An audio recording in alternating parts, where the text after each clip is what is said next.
What's up, y'all? Hope you're doing well. We're going to have fun tonight. Another one of our classic movie analyses, and actually a film that we should have already come to. Don't know why I never got around to this. Sometimes you miss the classics, even the conspiracy classics.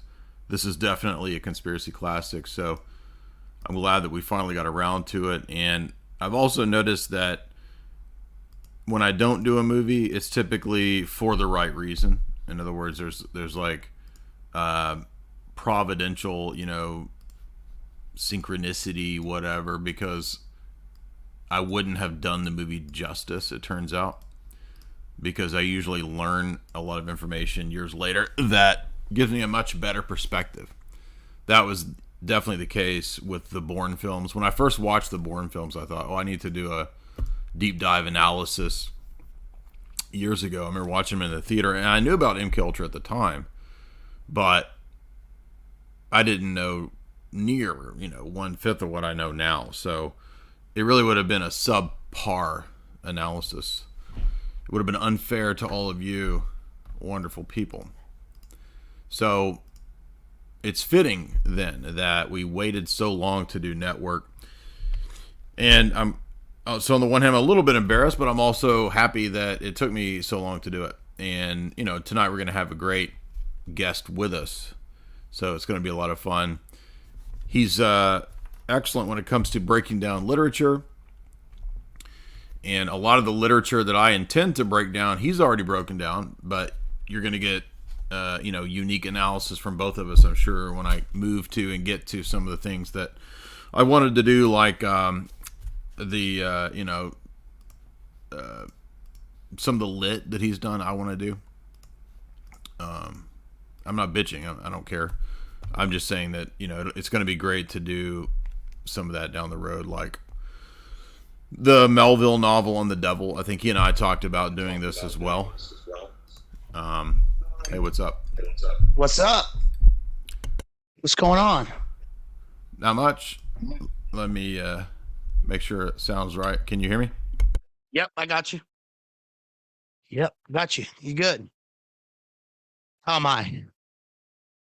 You got me good? Can you hear me? Everything's good. All right, sweet. All right. Yeah, I'm ready to go with some Network. Oh, hold on. I'm fixing this. I'm fixing the screen. The sizes are off. There we go. Okay, cool. All right. Yeah, so I was talking about how, we had discussed doing Confidence Man down the road. I think that's going to be fun. Some Melville. And we haven't done a lot of lit analyses just because not a lot of people do lit analysis. So really it's only been me and Mark Hackard. And I think down the road, we can probably do some more of that kind of stuff. Can you hear me? Sounds good. Yeah, sounds good. I'd love to get into some Melville. I did, I know you were just talking about it, but I did Moby Dick kind of early on in the life of the channel. Yeah, I remember. I watched that, yeah. That's a pretty mammoth work, so I'd love to go back to some 19th century sort of revelatory literature. Right, so I'm ready to go to. Do you want to kick it off? I got a lot of notes, so let's get you to maybe set the stage. And I was telling everybody that this is perfect timing because a lot of times the movies that I've never gotten to, it actually works out perfectly because I'll have a much better perspective the longer that I wait. So when we did the Bourne films, I know a lot about Counterculture now. If I'd done the Bourne films when they came out, they wouldn't have been that good. So. I think the same with this. I know a lot about this time period and a lot about the background, and the film is full of weird 70s era news stories that are quite conspiratorial, and we're going to get into all of those. But let's let you kick it off. What do you want us to know when we first think about Network? Yeah, so this is an amazing film because it's so revelatory. It has so much in it. If by the way, if I'm glitching, I got a good signal, so I don't know if it's me. But if I'm glitching, just let me know, or if my audio goes out. So you're a little hot. Could you turn it down just a little bit? Yeah, Let's It's see. a little crackly and loud, but otherwise you're good. Let's see. Hopefully that's a little better. Okay, go ahead. Yeah. So this is a great film. It's 1976, and it's by the screenwriter Patty Chayefsky, and it's a pretty mammoth screenplay. And I think that it's interesting because this one is it's a film that really everybody should know, but it's one that is sort of rarely talked about. It's so revelatory. It's multi-layered, it's complex, and the writing in it especially is, just looking at it from a literary standpoint, the screenplay is amazing. It's so well written. It's almost Shakespearean at times. The illusions in it, I mean, there are Miltonian illusions, Shakespearean illusions, and there's a a, a wealth of sort of pseudo biblical illusions in it, because the language, and it's not only biblical, but it's religious language. So that will tie into, I'm sure we're going to discuss the ecumenical um parts of the film and of the screenplay. I mean, references to Valhalla, to the Indian pantheon, and that's because the characters in this are sort of compared to, in a way, it's like we have the pyramid structure sort of exposed in this, and we also have the managerial class and the sort of media arm that you've talked so much about. And this one is so interesting because it really is like poetry. It's so well written, and the characters, it's multi-layered, because at times you think you've got a handle on the way that the movie's going to go, but you don't really. It kind of turns, and that is supposed to mimic the way that the structure sort of bobs and weaves. And the last thing I'll say is, the most interesting thing I think about this is that we get it's so relevant now. The people kind of talk about how the film predicts, the advent of Fox, of the Fox Corporation, Fox Channel, and then later on Fox News. And that is true to a large extent, but it is much bigger than that. So I'm interested to hear your take on this, because it's a very powerful film. It won, of course, it won a bunch of awards. It was up at the Oscars at the same time as Rocky, and the two films kind of they're so different, but they kind of swept the awards. And the story behind the film is also interesting. And that is not just interesting sort of for like a film trivia like standpoint, but it's interesting because the movie is it works on, like, it's like a meta satire. It goes beyond the level of satire into something that's sort of hyper reality. So I'm interested to get into it.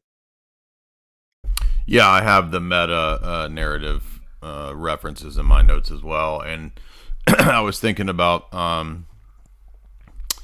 now he did Dog Day Afternoon, and isn't that about Al Pacino engaged in some kind of corruption, cop corruption type of thing? It's been years since I've watched Dog Day Afternoon, but I'm looking at this the plot. Do you know what I'm talking about? Yes, yes. Yeah, yeah. Classic Pacino Yeah. flick. What was the? I'm trying to remember the plot. I watched it years ago, but it's relevant because he's doing these kinds of films. That is Sidney Lumet. Yes, yes. Sidney Lumet is interesting because he is sort of this, to me, I did a stream on High Concept and the 80s and the Don Simpson era, and that is, you can see when you watch a film like this that era is completely reactionary to the auteur sort of filmmaking of 70s Hollywood.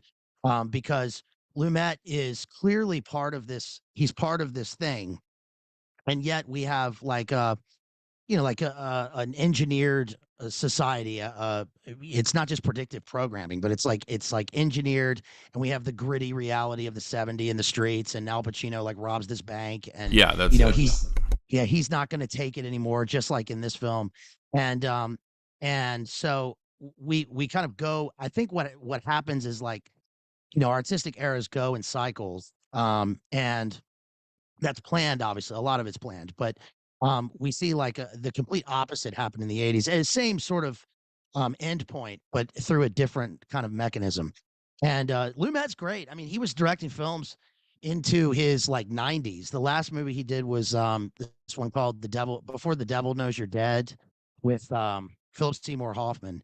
Great film. But this one is interesting. I didn't know before this that Sidney Lumet was married to both Gloria Vanderbilt, whose son is obviously Anderson Yes. Coomer, who's part of this structure, and he was also married to I forget his first name, his first wife. I forget his first wife's name, but she was a bridesmaid for Princess Grace and Prince Rainier of Monaco.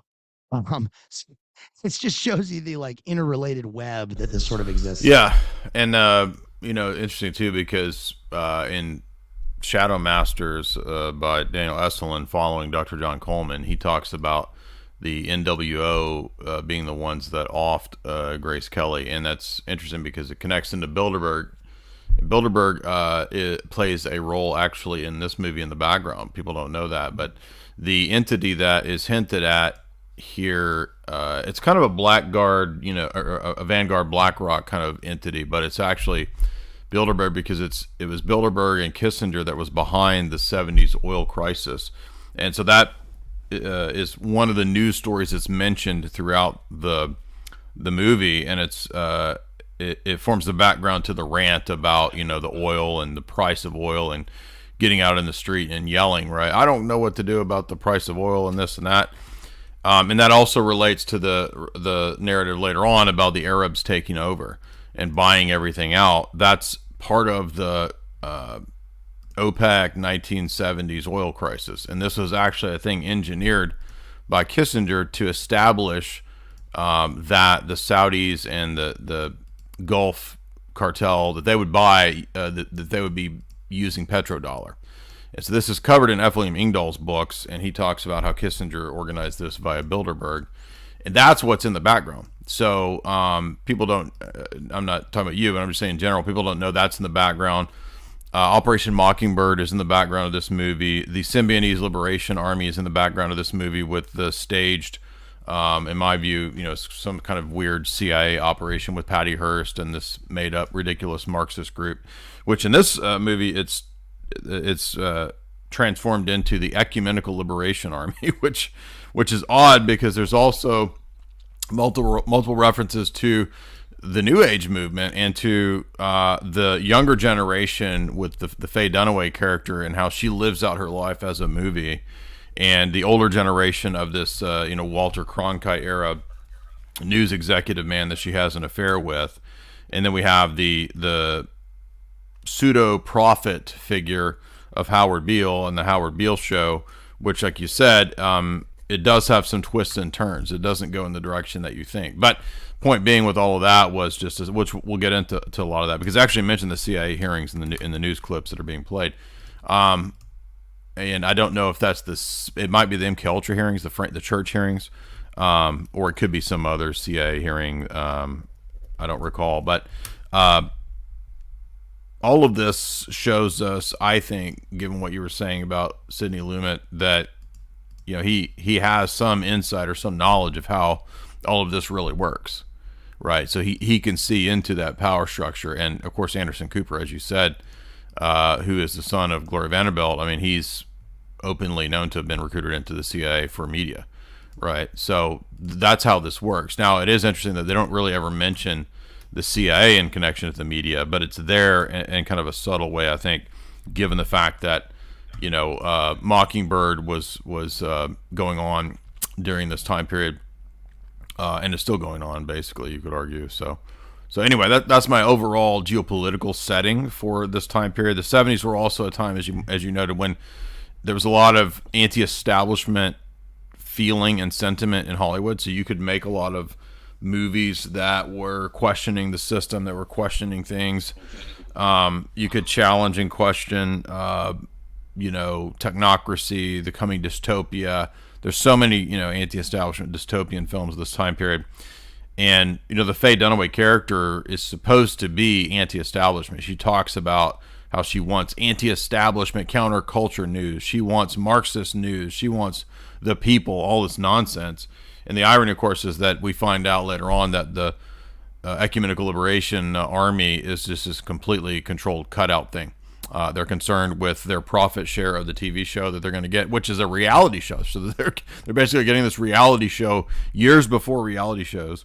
And then Howard Beale is this sort of angry rant man, which reminded me of Lord Voldemort. So I actually I'm embarrassed to realize that Howard Beale is kind of like a Lord Voldemort. I didn't even realize it until watching the movie. It's like, oh, but now in this movie, as you said, it doesn't go in the direction you think. It doesn't go. As you're watching it, you think, oh, Howard Beale's going to start this kind of what's the Jimmy Stewart in The Man Who Goes to Washington, right? Doesn't he start a revolution with all the, remember that where basically the Boy Scouts help him out with his revolution, and you think that Howard Beale's going to do that, but he doesn't. It goes completely in a different direction. We'll get to that when we get to it, but that's the 70s Hollywood setting, is that it's very satirical, very critical of the establishment. It's set in this geopolitical time period when the CFR was really exercising an immense amount of control and power. So CFR basically selected Carter, according to Anthony Sutton and Patrick Wood, because I'm reading the Patrick Wood book on the CFR right now, and the Trilateral Commission. And what's interesting is that they were really grasping and gaining a tremendous amount of power in the 1970s. That book was actually published in the 70s, so it's an older book, but it's an insight into what was the CFR, Brzezinski Trilateral Commission, what were they up to in the 70s, Kissinger as well, and Wood and Sutton, really backing up the research of Ingdahl, give us a completely controlled background to basically every news story that's mentioned in this movie.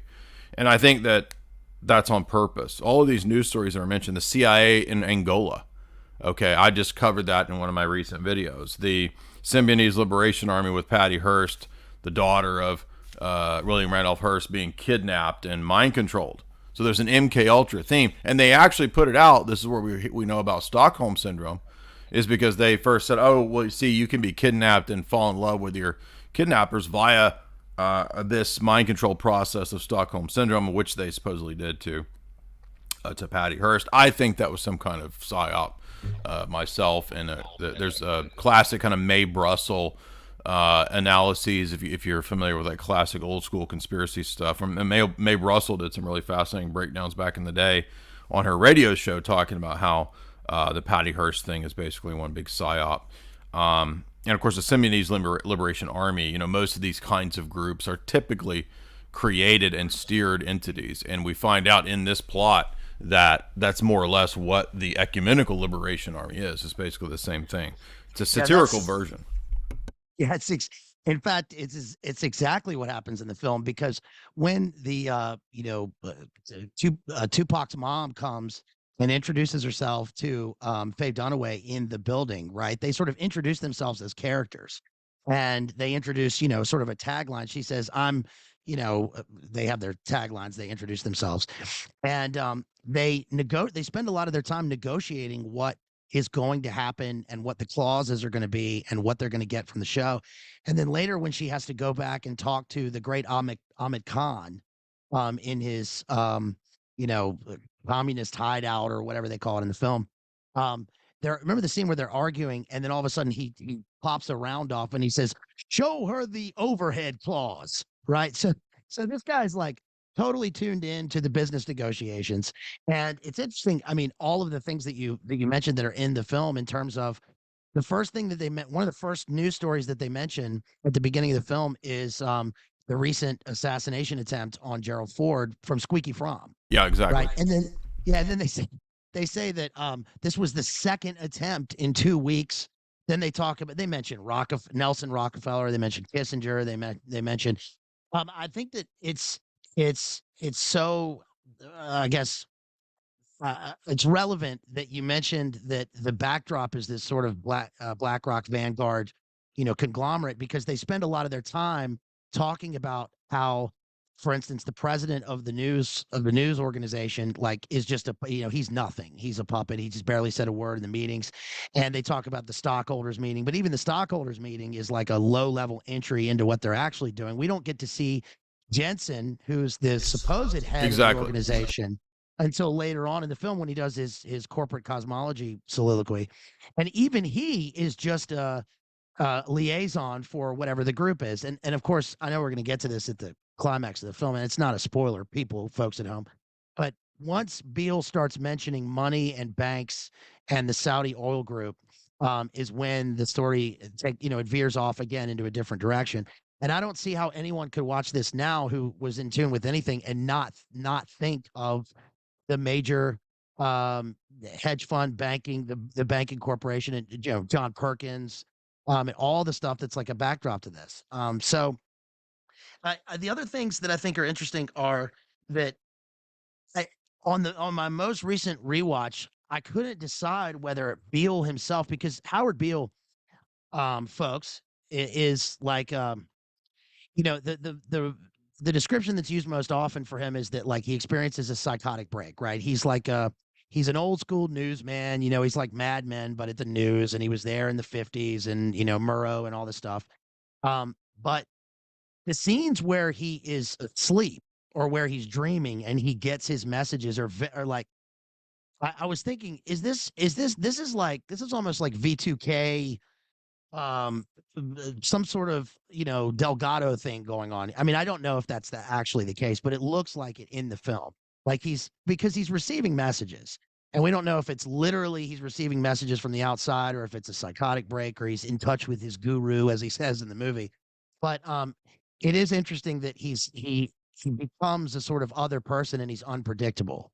Yeah, he reminds me of Jerry in Conspiracy Theory, right? I mean, he Yes. acts like a person who is has a not just a psychotic break, but is in some way programmed with some sort of mission. And of course, we're never told. It doesn't explicitly tell us that he really was receiving revelations. But like you said, in that nighttime sequence, he does appear to be thinking that he's hearing or seeing something, and he says later on that, and it's interesting because his revelation, his experience, is actually tied into the again the New Age movement, because he says it wasn't anything to do with God or Christianity. He says it was prana.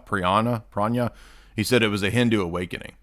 So he explicitly notes that, and the Hindu stuff is what really underlies a lot of the still kind of popular burgeoning New Age movement of this time. So the New Age movement really kicks off obviously in the 60s as part of the counterculture, but it was really being ramped up and continued into the 70s. In fact, the Aquarian Conspiracy, which John Coleman thinks was actually written by Willis Harman, that's put out as the book by Marilyn Ferguson, which is a popular title during this time period. That's a 70s text that's really, again, hyping up and promoting the New Age. Shirley MacLaine had, I think, come out as a New Ager at this time. So there's a lot of push for New Age stuff, and it sort of is in the background of this movie in many places.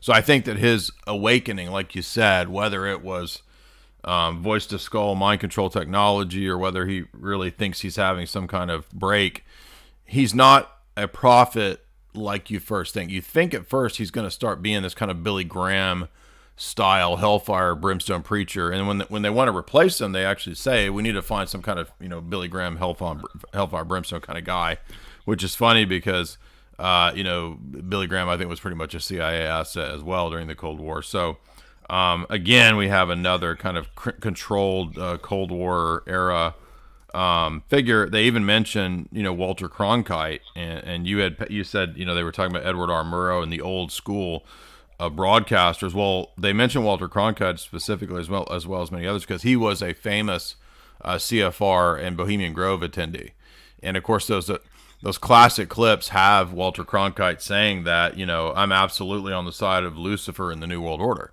So at every point, the figures in this movie are they're establishment figures, and what's ironic is that we really see this in the affair love story between the older guy who's called a middle-aged man. No, he's a boomer. He's a senior citizen. He's not. He's not middle-aged. Yes. He's like a straight up Yes. senior. I mean, Faye Dunaway is middle-aged, right? She's calling him. Well, he's probably like 49 in the movie because people. I'm joking because he People looks look- like yeah. he just looks like an old man. But anyway, Yes.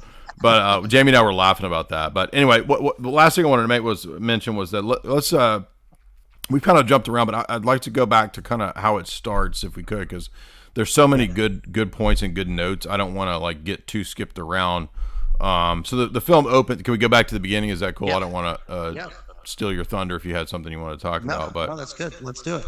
so so the film starts out with this. We're told about these big networks, and of course, my first thought is, these giant networks actually come out of the OSS and the CIA, right? So that they were all steered by people from the OSS initially when they first created the original networks. And so NBC, CBS, ABC, I forget, there was two that were first and then a third. They're all creations essentially of the power structure, right? Our elites, our shadow government. And that's why they were originally run by OSS people who then took those techniques, William Paley, Sarnoff, and others, and they applied those techniques to running these giant networks. So network is about the networks that make up the original mind control network. And think about CBS logo, right? I mean, CBS's logo is an all-seeing eye. And there's even a rant at one point by Beale, which I think is the best rant. Not the first rant about sticking your head out and screaming, to me is kind of ridiculous. But the next rant's a lot better because he's like, you listen to the boob tube and you think that we're telling you the truth, and we're just lied to you all the time, right? That narrative is super meta, and he's like, you look at it like a god, and so he's not a real religious figure, but he's satirizing himself as if he's a prophet. He's like, because you listen to the newsmen like they're prophets, and he's like, but you're listening to false prophets, and so he's sort of satirizing himself as a newsman when he starts to have his break, and so.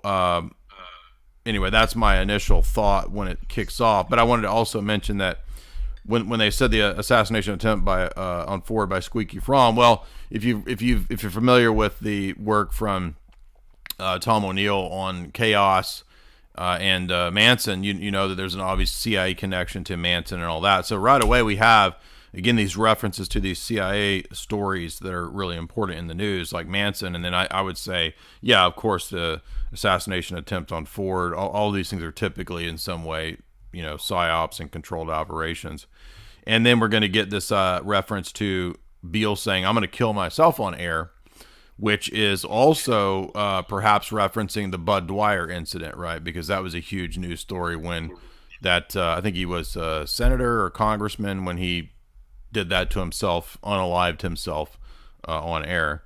And so right away we're getting pretty intense media ideas and imagery, shocking sort of media trauma is what's being discussed right away. And then they have this idea, why don't we do the Death Hour show, right? So he's starting to make fun of the news and say that, why is everybody so obsessed with, death and destruction and chaos? Why don't we just have the death show? Yeah, if it bleeds, it leads. Right. Is what they say, and that I think that there's some interesting tie-ins with, first of all, the Beale character. I did a stream on A Face in the Crowd, which was a short story and then later a film with by Elia Kazan starring Andy Griffith, where he plays basically the same type of character as Beale. He's a wandering drifter who gets co-opted, and he ends up making speeches exactly like Beale does at the end, where he says, remember, Beale does the speech about like go to the Western Union office and send into the White House. And the reason that he becomes a threat in A Face in the Crowd is because he's doing that, and he becomes an advisor for a senator who's going to become a future president, and he kind of gets offed at the end of it.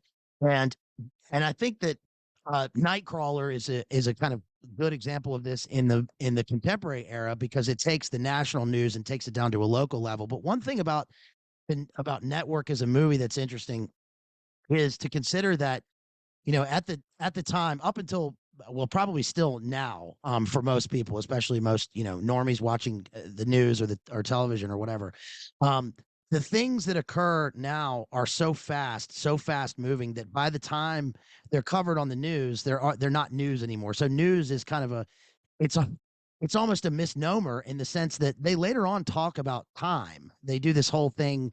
Part of the monologues that they do is talking about how they want to quantify time. They want to simplify meaning and existence down to a monetized unit that they can quantify in terms of advertising and consumerism and all that. But that even at the time that the film was released, and it harks back to the 50s, it's interesting to consider that the people that are the audience for this in America assume that they're watching the truth, like Beale says, but we're lying to you.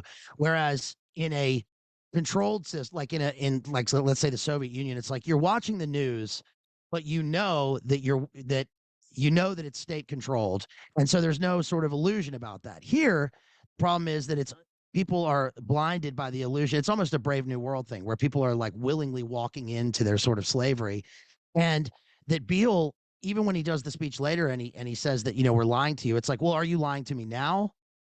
Is everything you're doing a lie now? And that's interesting to consider because Right. people that watch this movie, I think a lot of times they think that like Beale kind of goes based, but in fact, a lot of the stuff that he says is just a continuation of what the power structure wants, and they Right. end up making shows about it, so it becomes entertainment. And it's no accident that the framing of the movie is we're watching a guy on the news on a television screen through backstage television screen through the producers watching a Right. television screen. So it becomes like this triple layer of fantasy. Um, the first thing that he Well, mentions, it becomes surreal.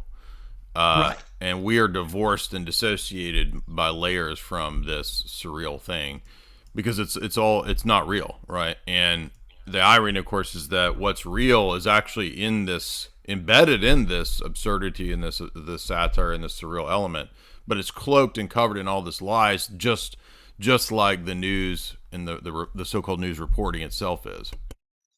The other thing about Cronkite that's wild is that Patty, you were talking about Patty Hearst and the Symbionese Liberation Army, and the character who plays the Patty Hearst character, the Gifford character, is Walter Cronkite's daughter in Oh real wow, life. She's the actress. wow, That's crazy.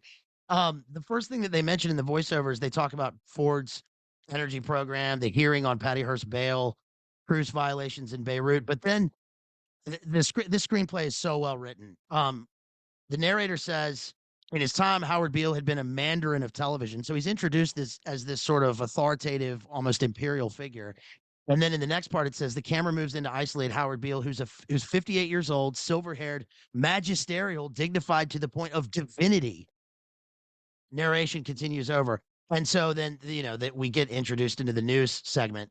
And then we see Max, who's a 51-year-old man, thoroughly plastered on a drunken laughing jag.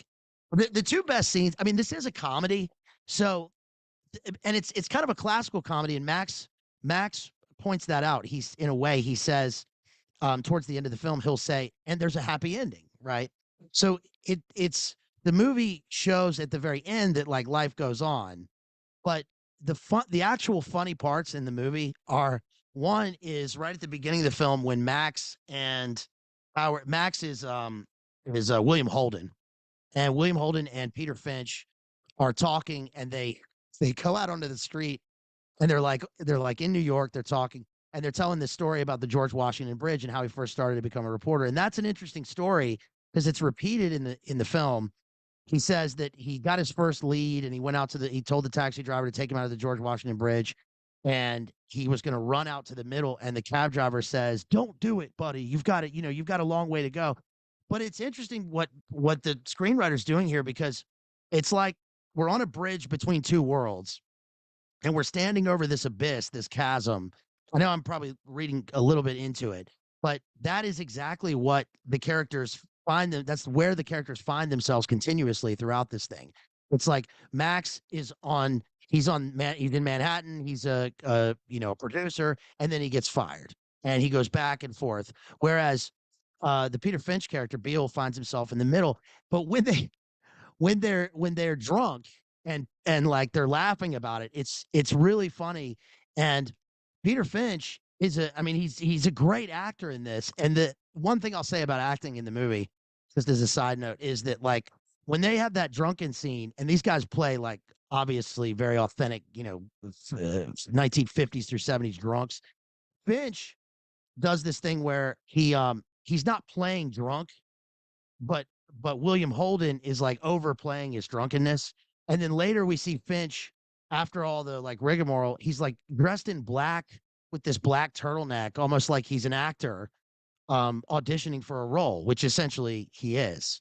Um, so it's just that all of the scenes that are produced and that are fake. I mean, the other great scene is where Faye Dunaway is watching the producers watch the segments that they're going to come have that they're going to produce later on, and she says, "No, this won't do," and that's the Billy Graham part, right? She says, "If I wanted a Billy Graham character, I would have gotten one. Instead, you have this and the prophet is like standing on this hill with this like occult robe on, and he's like he's doing the "Can you dig it" speech, right? To the 70s, kids. And it's so overproduced and overhyped that she knows that it won't sell, so she Yeah. cancels that segment. Well, it's interesting because in ways he's kind of like, this is like viral before viral, reality show before reality show. And I would add too with the Khan character, who is this clownish cutout who is really just kind of a star, who's negotiating his contract even though he's a Marxist and his mother's his agent. It's like there you have with him the rise of the notion of some sort of vague Islamic terror. Because even though this is a Marxist thing, if you look at the KLA, that was a combination of Al Qaeda philosophy and Marxism for NATO and the CIA to run and British intelligence to run in Kosovo. And this is the kind of the same kind of thing that we have here, although this guy might be some kind of vague Nation of Islam style. We don't really know what he's just called the Khan, and so we have this black Islam kind of Nation of Islam idea here, but they're also Marxists like the Symbionese Liberation Army, and they've gained news headlines because they're robbing banks or something like this. And so Faye Dunaway's character realizes that she wants to experiment with new types of television, right? She's tired of this old, sort of archetypal old white guy telling you the news in a very boring, dry format. And this network, UBS is they're the last of the networks, right? So they're a dying network. They need something to experiment with, and so she comes in as this edgy girl boss basically who's leaning in, and she comes up with this idea to start filming and utilizing the Ecumenical Liberation Army, which is interesting because when we think of ecumenism, I mean that's typically something in the religious sphere. Right, it's not something that we usually think of in terms of geopolitics, but this is the Ecumenical Liberation Army, which is headed, as you said, by Tupac. He's basically Tupac before Tupac, and then she's like, "Yeah, let's use this. Let's take these crazies and make them."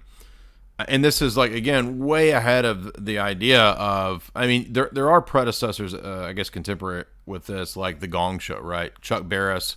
Again, theorized to be perhaps a CIA assassin or hitman or operative, which is lampooned, or I guess you could say lampooned in the film with Sam Rockwell and George Clooney, Confessions of a Dangerous Mind, right? But then, of course, later on, he and his wife supposedly say, "Oh, this is not true. Chuck Barris wasn't actually a hitman," but it makes for a great story. Who knows whether that's true or not? But again, there's a lot of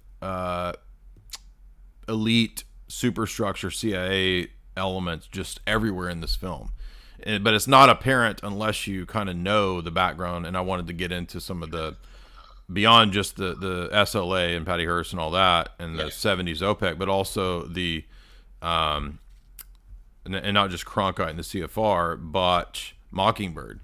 Because Mockingbird is this, CIA operation to really control the major media outlets, and Henry Luce plays a key role in this. Of course, he's the Time Magazine. It's not just the print media; it's also obviously the televised media as well. And I just covered last night the OPC, the Office of Policy Coordination, which in 1948 was directed by Frank Wisner, right? So he was a part of the Office of Special Projects, which became the OPC, and this became the CIA's counterintelligence branch and dirty tricks operation. Later in the same year, Wisner came up with the idea for Mockingbird, which was a program to influence and run basically all domestic media. Now they already had their not just their admin, their madman, the Don Draper types, who's basically a kind of a war OSS guy who goes into the to advertising. They also had deep connections to people like Philip Graham, Catherine Graham, Washington Post, right, which is basically a completely CIA-run publication, as well as the New York Times. And so they begin to recruit a bunch of other media heads and media moguls, not just in print, but also across the networks like CBS. And so basically Wisner owns and is running and telling us what can be printed at New York Times, what's printed in Newsweek, and what CBS prints back in the late 40s. 1951, Allen Dulles persuades Cord Meyer to join the CIA, and they begin to recruit even more and spy even more. And this leads to this idea of eventually 300 outlets are completely controlled, including the New York Herald Tribune, New York Times, Time Magazine. That's through Henry Luce and C.D. Jackson, who is the father of the doctrinal warfare program.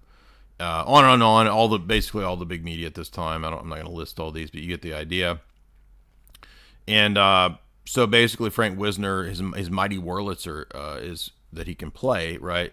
Is controlling the entire media, and so it doesn't go away, right? It's not like this goes away at some other time, but in our day, it just increases. And so it's no different by the time in the 1970s when this film is taking place. And a lot of the people obviously running networks are also Wall Street individuals. They're banking individuals. They're hedge fund individuals. And so that clearly comes into the picture in this film. The only thing we don't have is any specific reference to anything like Mockingbird or the CIA specifically, but we have reference to everything adjacent to it, which I think is very relevant. But I thought that, if I had the inside secrets and the info, I could just go to a journalist at the New York Times and I could expose the whole system. Well, that's what we think initially. So when Howard Beale starts to get his "I'm going to wake everybody up," ideology rocking, he kind of operates that way. And even says this. Yeah, he says, "I'm going to tell everybody about what you're doing here. I'm going to go to the press. I'm going to get the word out."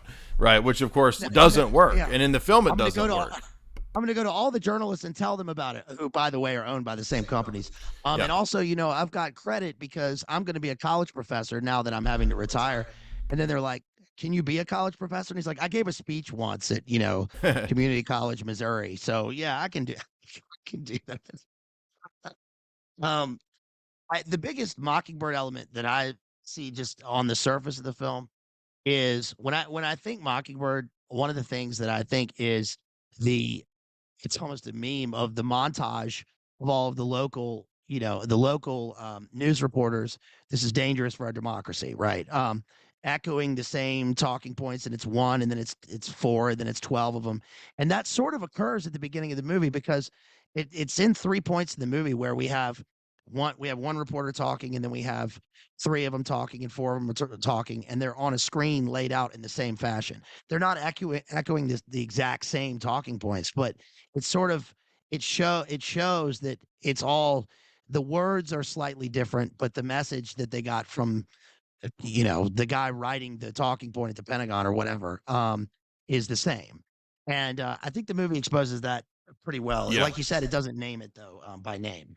Well, but and keep in mind too that there is this naivety even at the level of Howard Beale and Max that if you just get the word out, right? I think initially Howard Beale thinks, I can wake everybody up, and there was this naivety and kind of just have faith in the process and the American system. Think back again to movies like this, like Mr. Smith Goes to Washington, right? Jamie and I just watched this not too long ago, and there you have Jimmy Stewart, who's this happy-go-lucky sort of simpleton guy who falls into being a replacement senator because somebody dies, and so he has to go, and he doesn't go along with the Washington machine, and he starts going against it, and of course all the dirty tricks are pulled out against him, and he ends up falling back on. I mean, it's so ridiculous. It's almost like you almost feel like this is satire too.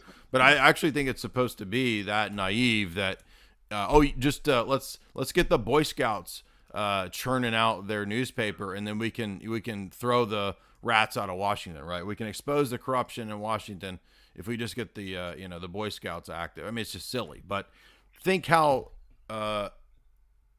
simplistic and sort of believing in the system things are at the time of Mr. Smith Goes to Washington versus the kind of nihilistic attitude, apathetic attitude that we get from Network. I'm not saying it's bad. I'm saying that Network is giving a realistic portrayal of, well, you understand this is how the system really works, right?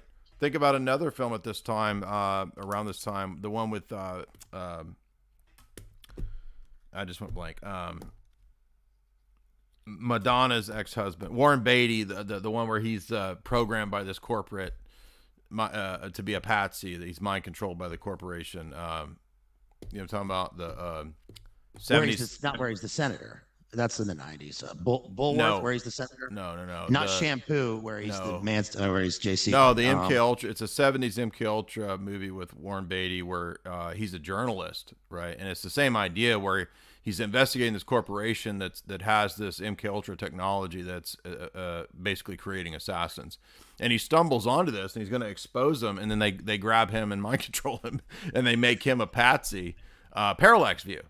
Right. Parallax View. Have you not seen? If you've never seen Parallax View, it's a great one because it has this same sort of like, the guy who thinks he's gonna topple the system, and he's gonna do it through the press, and he finds out that the press is controlled. Right? It's the same kind of a thing, right? The MK Ultra, it's like this super mega corp that has CIA MK Ultra technology, and he thinks he's gonna expose in the press, and when he exposes in the press, then they just know to come get him, right?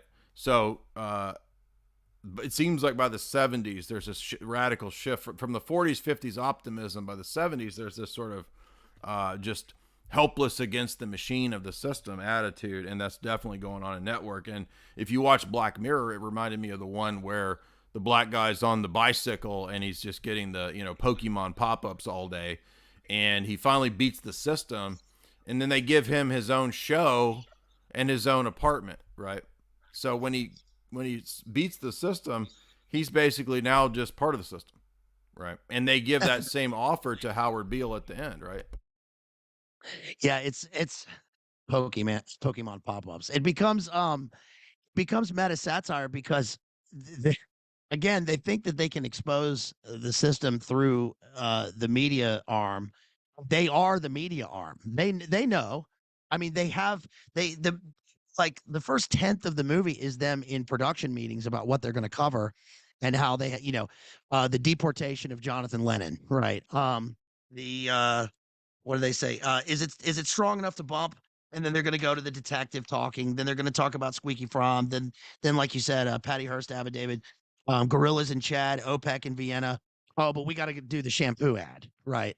And then that has to be approved by the other guys, like the pit boss, who by the way, one of the best scenes in this is when he first says that he's going to off himself on camera. They're in the control room, and only one person is watching what he's doing, like on the screen, and it's the girl like with the ticker who like times the segments, totally analog. And then she says, "Did you guys hear what they just said?"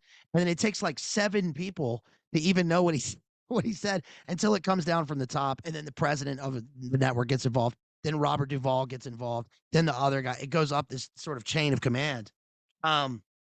The one of the clever, like, just about the filmmaking, the clever thing that they do is one of the things that they do is that this movie is a great example just in terms of the artwork of showing us the story and not telling us what's happening, even though the characters are telling us.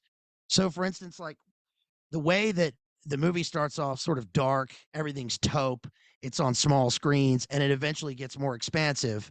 We get exterior shots, it gets brighter, and then it's sort of exposed, and then we get the darkness of the rooms. We get the scene where he talks to Jensen at the end is like Citizen Kane. He's at a weird angle, like looking up at him like he's this god at the table.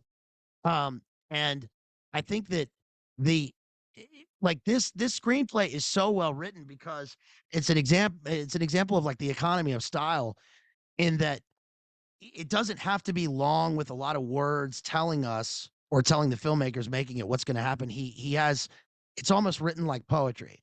The theme that I found when I reread it was that a lot of times, what's his name, Chayefsky uses like it's like imperial language. He uses a kind of a high diction to talk about the higher characters. He's constantly using terms like Mandarin and wise, and they're godlike, and it becomes prosaic when we have the guy talking on television to the masses. And like you were saying about the the 50s through and the transition into the 70s, I think it's interesting for people to keep in mind that you know t- television, like the internet, because that's what it's become now, is this thing that it's like this great so-called democratizing thing of information where he later says, you sit in your homes for us to entertain you so you won't be bored. But in reality, it's just as controlled as it was before, even with no channels, even with no television. So even though it's not coming in print, it's just on the television. So people think it's for everyone and it's there all the time. But in fact, it's just as controlled, even down to the second. And Faye Dunaway's character is one thing that you've talked about a lot. And shouts out to Rachel, who's wrote a book on this. Is that Faye Dunaway is the busy businesswoman in the film Yeah, she who is explicitly really she's a sexually liberated feminist. She explains this at the beginning that she has daddy issues. That's why she's attracted to him as an older guy, right? 'Cause she's a feminist with daddy issues. She talks about how many partners she's had. Yes, she talks about that. She talks about how she's more feels more masculine than feminine. Everything she talks about in the film is business. Even when she's Yes. in the act of having the affair with the guy, it's business the whole time. She says she consummates like a man. Yeah, She's exactly. And there's this she's like a female Don Draper, basically. Yeah, there's a scene where she's she's in the midst of, an affair with some other rando, and like this it's shot from behind, and we see her bare it's her bare back, and she's watching the television smoking, and the guy is like canoodling on her but the roles are reversed. And Yeah, she's also this is why they shot that one scene. That's why Jamie and I were cracking up when we watched Geely, one of the worst movies ever made, because they intentionally have Ben Affleck cuddling up to J Lo in the masculine pose, and he's over there like all curled up, like in a fetal position next to J Lo, because she's the Faye Dunaway of that ridiculous movie. Have you seen Geely? It's so bad, it's yes. funny. Yeah. Yeah, with the beautiful slow boy. Um yes. She's also the other thing about her is that he does a good monologue talking to his wife when he breaks up with his wife, and he talks about her and how she has no feelings. He doesn't think she's a like she talks about ending life in the same way and with the same sort of lack of emotion. She's dispassionate as she talks about advertising or programming. And the other thing is that she's constantly eating in the movie. I mean, did you notice that when you rewatched it? Well, She's like, She's predatory. That's the point there. And he says that you have no feeling, and you're insensate. And basically, the point is that she's not going to be able to pair bond. But she represents the incoming generation that is only concerned with the numbers, right? So she's sexually liberated. She's a feminist. She's super masculine. She's acting like Don Draper, and she represents the new generation of people who are described by Beale. So when Beale gives his Brave New World rant, which he basically does, it's if you well, actually the Jensen character gives a Brave New World rant with his corporate cosmology, and then Beale kind of repeats it, and they talk about being entertained automatons, basically being robots, humanoids.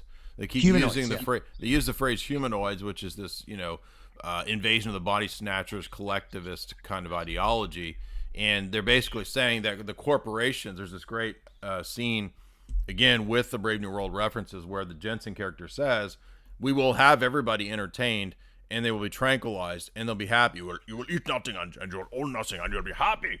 All right, or you will eat the bugs, and you'll own nothing, and you will be happy."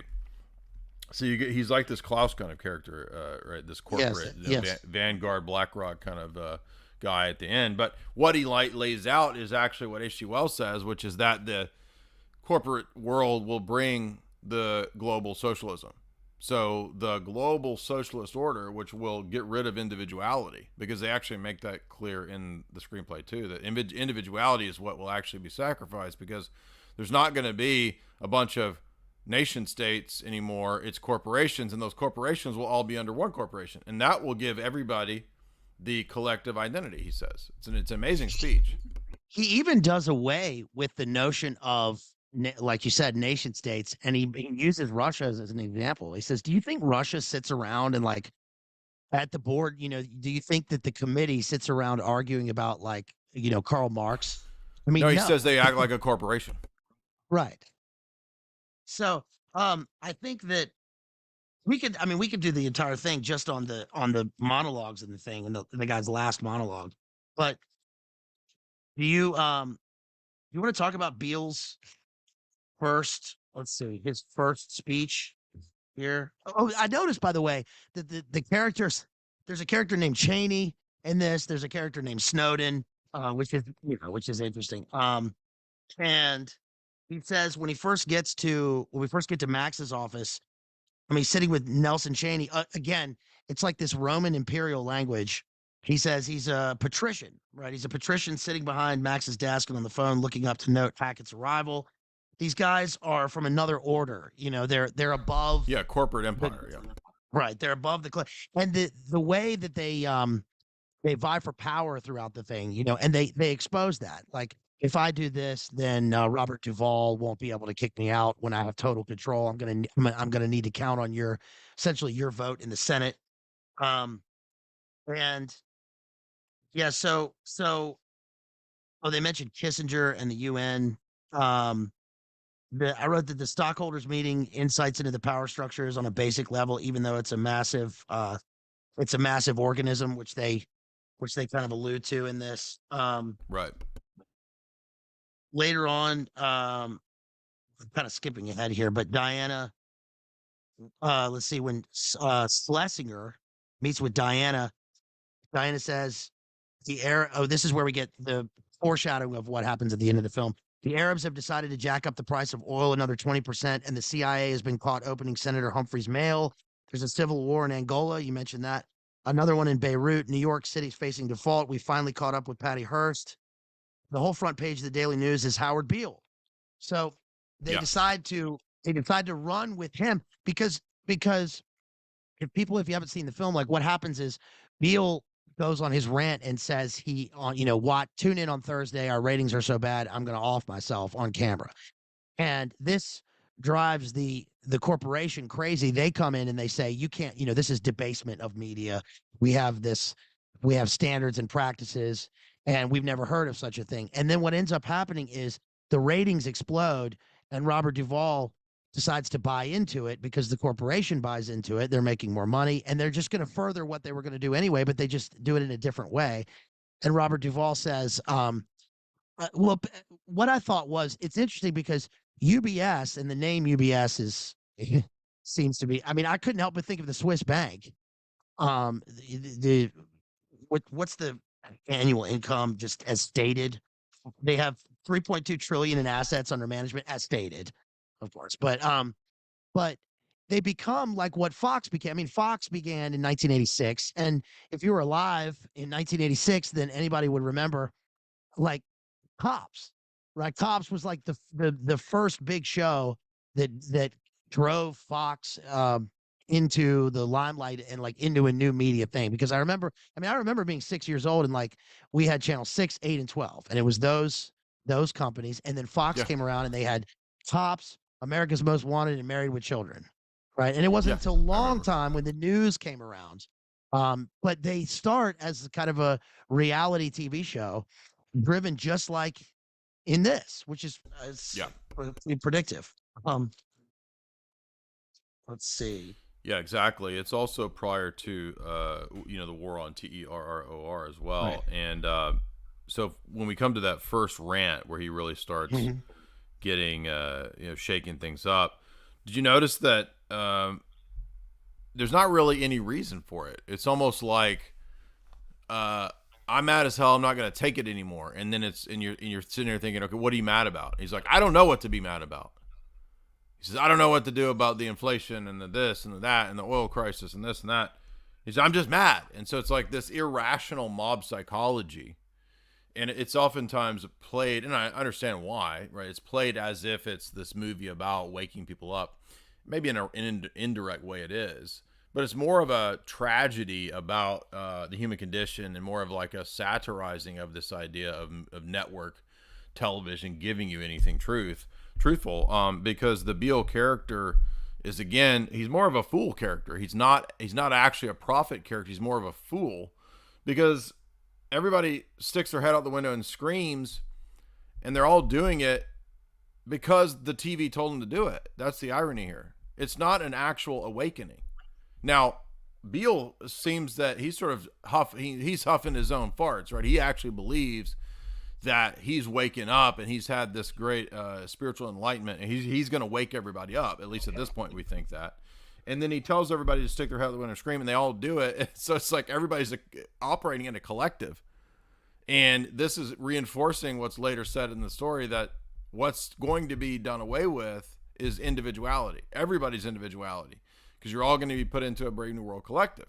So that's actually what's going on. It's not a movie about waking up the masses. It's a movie satirizing the idea that you can wake up the masses through the controlled means of controlled media. Yeah, the scene, like you mentioned, with he says, "Go outside right now and open your windows and yell, I'm mad as hell and I'm not going to take it anymore." So it becomes this. So it starts off as him seemingly being, it's like an organic statement, right? Like you said, it's you know what really grinds my gears, and he's just mad, and everybody can kind of relate to that, especially in the time, right, with the oil crisis and the president had two attempts that week, and everything, the fashion sucks, and everything kind of gray in the 70s. I mean, I'm being sort of facetious, but it taps into that. And then he says, "Go outside and open your windows and scream." And then, like, they open their windows and they hear people screaming, and it becomes this mantra. And I think that the insidious part about this that I can just assume most people don't understand is that he seems it seems cool at first because he's angry and he's stating what people think. But in the end, what really gets me is when he goes on and he talks about like truth. He says there's no more truth, Right. right? There's no more objective truth. And like you said, he's like he is a nihilist. I mean, he states in his, I think in his first speech, Yeah, he says, exactly. don't ask God for truth. Right. Go and ask your guru, ask your He says, look Svengali. inside. Truth is in you. That's like Yeah, that's New Age Dictum 101, right? that's his truth, right? And then that becomes, so he becomes this sort of prophet of nihilism that people, they tap into it and they love watching it. And this And then reminds me, I'm sorry, I don't mean to cut you off, but think of future movie rants about nihilism that I think probably pull from this. So, Fight Club, the rant from Edward Norton about consumerism, and Fight Club is like the next phase of nihilism beyond Howard Beale's nihilism. right. Well, I think that one of the clever things in the screenplay is that we're introduced, we have the system. We're introduced, we're watching television, we're at home, even you sitting at home watching the movie, you're watching a screen where while they're watching a screen inside a screen inside a screen. So we're comforted, we're at home and we're watching a film. And then this guy sort of loses it. And the stark jump cuts are supposed to be, they're supposed to be sort of surrealistic and satirical because in one moment the two guys are laughing and they're drinking on the street, and then the next moment like one of, his head is down at the bar and he's talking about how he's gonna off himself.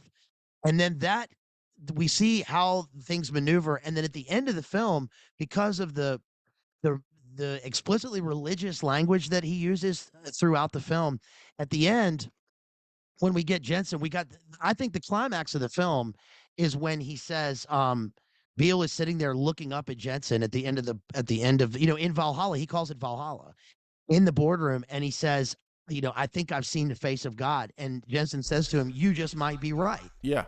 Yeah, it's saying, So, implying that he's the god of the system. Correct. and the language in that scene, I mean, we'll get to it, but the language in that scene is like the Lucifer. It's weird, the illuminate confirm language that he uses in that scene.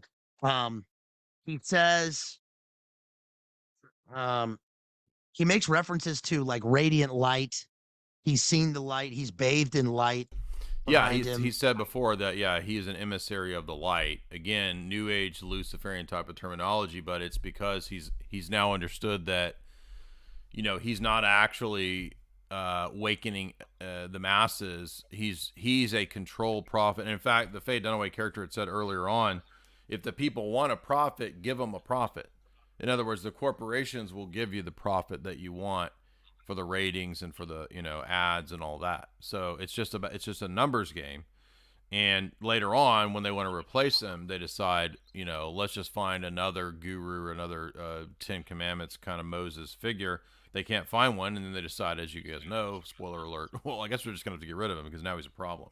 So he Right. becomes this sort of nihilistic martyr. But yeah, I'm mad, so I'm not going to take any more. And then he's sort of, again, if he's a mind controlled dude, which it's entirely possible that these mainstream media reporter figures might be mind controlled dupes or whatever. Right. He's realized that he's completely controlled by Jensen, if that is the case. And even if it's not, he does realize that he's really just a pawn in a bigger game, and that he's not really the one that's controlling any of this. And so we get the not just the reluctant prophet, but the idea, like in Plato's allegory of the cave, which is that the people don't really want to hear the truth. And so when Jensen tells them to tell everybody the anti-human, anti-natalist, nihilistic message, right, that's people don't want to hear that. But they don't want to hear that because it's not the message that made everybody feel good. That was the earlier message, right? So the more nihilistic, the more realistic it gets. And I'm not a nihilist. I'm just saying that the point of the film is that you can't use this. The system itself will not allow the system to be used for good purposes. That's the point of this film, I think. The I kind of got hints of. I kept thinking of, because of the language in this, of the way that Jensen is described as this sort of, I guess he would be more of a Beelzebub in this, but he's because he's an emissary, right? But the one of the things that Robert Duvall says at the end is, he's describing him and he says, yes, he said that he wants Beale to stay on, he does, it doesn't matter. He wants him to stay on television, and he said it in his silky smooth voice. And he says at the beginning here, like at the beginning of the screenplay, he says that Max Schumacher behind his desk is staring petrified at his office console, on which pandemonium is broken out. And pandemonium is a Miltonian word, right? It's where Satan at the beginning of Paradise Lost finds himself in pandemonium. It's in the Tempest. It's in Shakespeare's Tempest, right? That hell is empty and all the devils are here. They're all gathered in this building. They're sort of the emissaries for this, and that no matter what happens, like you said, they're not going to let things get out of control, if it doesn't serve their purposes. He says also that he was inflexible and adamantine in his decision making. Adamantine again a Miltonian word. He says that's where Satan is thrown down in Paradise Lost and put in adamantine chains and penal fire. So his decision making is inflexible, and everything he does is going to be for his own purposes. And that's interesting because like we've been saying, Howard Beale is a kind of supreme egotist. Um, he doesn't destroy himself, right? He talks Yeah, about exactly. offing himself continuously, and he has these kind of weird. He'll go off on his prophetic rant, and then he'll have kind of a mock heart attack and fall on the floor. Yeah, he'll Like, pass out. It's yeah, like a TV preacher. He's often portrayed. He takes on more and more of a TV preacher persona, even though he's not really a TV preacher. He's kind of an anti-preacher, right? Because he's eventually preaching behind this giant stained glass window image, right, which is enigmatic of a TV church. And so we get the idea that he's like a Jimmy Swaggart or a Kenneth Copeland kind of figure. And his message, as we said at first, is kind of like one of rage and Protestant revivalism with a New Age revival preacher, basically, because he talks about his Hindu conversion and all this stuff. And it gets people riled up. But then as soon as he starts preaching this sort of nihilistic corporate message, he tanks. The ratings tank, everything tanks. And he's again, accepting basically of his complete pawn status. I think that's the most shocking thing in the film, is that when he gets the lecture from Jensen, you think he's gonna like speak back. He's gonna talk some smack, or I'll show you, I'll never stop with my message. And he just completely caves, right? He's like, you can just see the terror on his face, right? yeah, he's frozen in terror in exactly the same way that he's frozen in terror when he wakes. When he's lying in bed yeah. and first Right. receives his vision, and even the way that they stage his new TV show. Like you were saying, I mean, he's like Jimmy Swaggart. They show him from behind. Right. First, they show him in front. He's got the stained glass window behind him, but then he's got his hands up. He's got his arms up, and he's got the congregation in front of him. He's got a televised congregation, and he talks continuously about how he's received messages. It's almost like he's talking through. The spirit is talking through him. Yeah, he's a And then charismatic. Yeah, exactly. and they've got it's almost like a inverted Trinitarian thing. They've got two other shows on there. They've got him, and then they've got the Vox Populi, and then they've got this weird Soothsayer. It looks like a soothsayer, like with a Sybil. They call her the Sybil. Sybil, yeah, she's called Sybil the Soothsayer, and then they've got Mata Hari's Secrets. Right, and the Sybil has like a flag of the European Union, Yeah. behind her, and so Well, and yeah, Mata Hari's Secrets is interesting because she's the famous, honey trap, honeypot from, 100 years ago or so, who was married to these various, royalty or nobility figures, and she's a burlesque dancer, or that's even prior to burlesque. She's like a, I don't know, nightclub dancer or something, and now that's what's taken over the news, right? So we get a big leap, a big change when girl boss Faye Dunaway steps up to bring about her pseudo woke programming structure, which is the Angry Prophet, Sybil the Soothsayer, Mata Hari's Secrets, and the Voice of the People. So there's this pseudo corporate Marxism element which is creeping in with the new scheduling lineup of her shows, which is again way ahead of its time. And so it almost, the best part is when they're going to have the Ecumenical Liberation Army, and the name of the show is the Mao Hour. So here you have this giant corporate entity which is going to put out the Mao Hour, which is all self-consciously, I think it's even deeper than mere prophecy, or excuse me, the mere satire, because this is really the case. This is something that we've stressed, which is that Marxism has really always been a corporate creation. It's always been something funded and promoted by the wealthiest people, because it's a tremendous tool for social engineering, social change, for collectivization, for transfer of wealth. All of these things are very useful when it comes to the Marxist socialist systems. So that's actually in this film in a very subtle way. So there's this 1984-ish element where the counterculture, counter-revolution that you think you're going to be a part of, like the Faye Dunaway character says at the beginning, she's like, I want the voice of the people. I want counterculture on prime time. And it's like there's nothing counterculture at all about her because she's just the latest phase of the corporate control structures system. She's the liberated feminist who wants to put Marxists on TV, and it's all 100% a BlackRock Vanguard top-down system. One of the things about the characters in this that I realized was that um, they exist. So the news people exist on the screen, and that's the life that people see, and they're in their homes every day. And so the average person, especially in the 70s, watching television, like, feels like this is a person who comes into their home, right? They're there every day.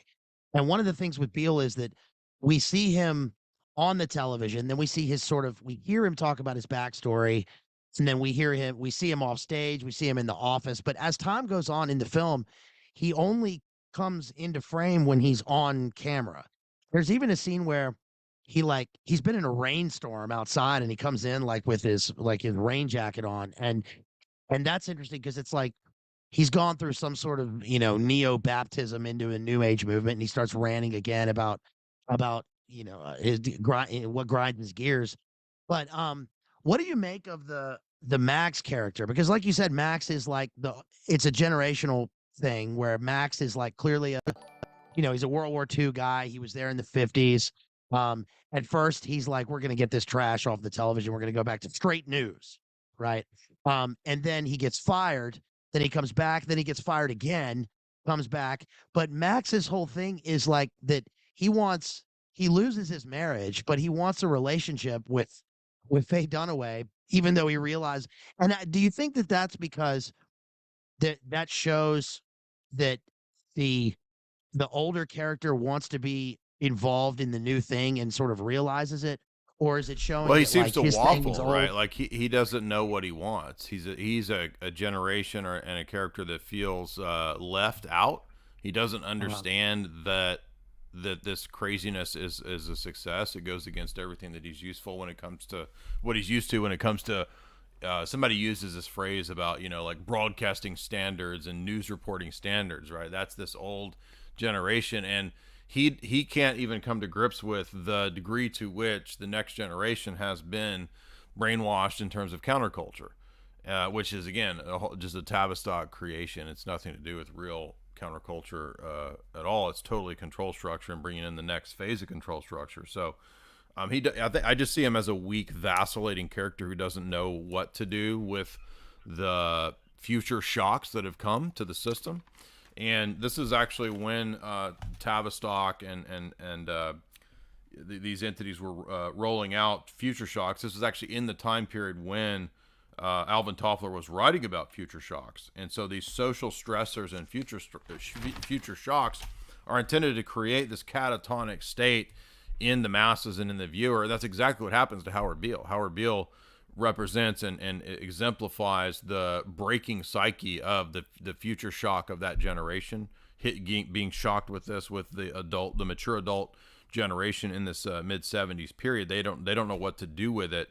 Faye Dunaway represents the new Aquarian age that has come into this new Aquarian conspiracy that Ferguson writes about, which is dominated by women in the boardroom, women on top in the bedroom, all of this stuff, which is characterizing this new era supposedly. And what we find out is that it's all a lie, and he kind of sees through this when he's been living with her after he's left his wife, and he's been living with her for 6 months, and they're arguing and they're miserable. And his wife even told him, "You're in for a lot of drama," and that was true, yes. Right? It was all it was all a lie. So he falls for the lie just as much as everybody else fell for the lie, because Faye Dunaway's character is completely programmed by the tube.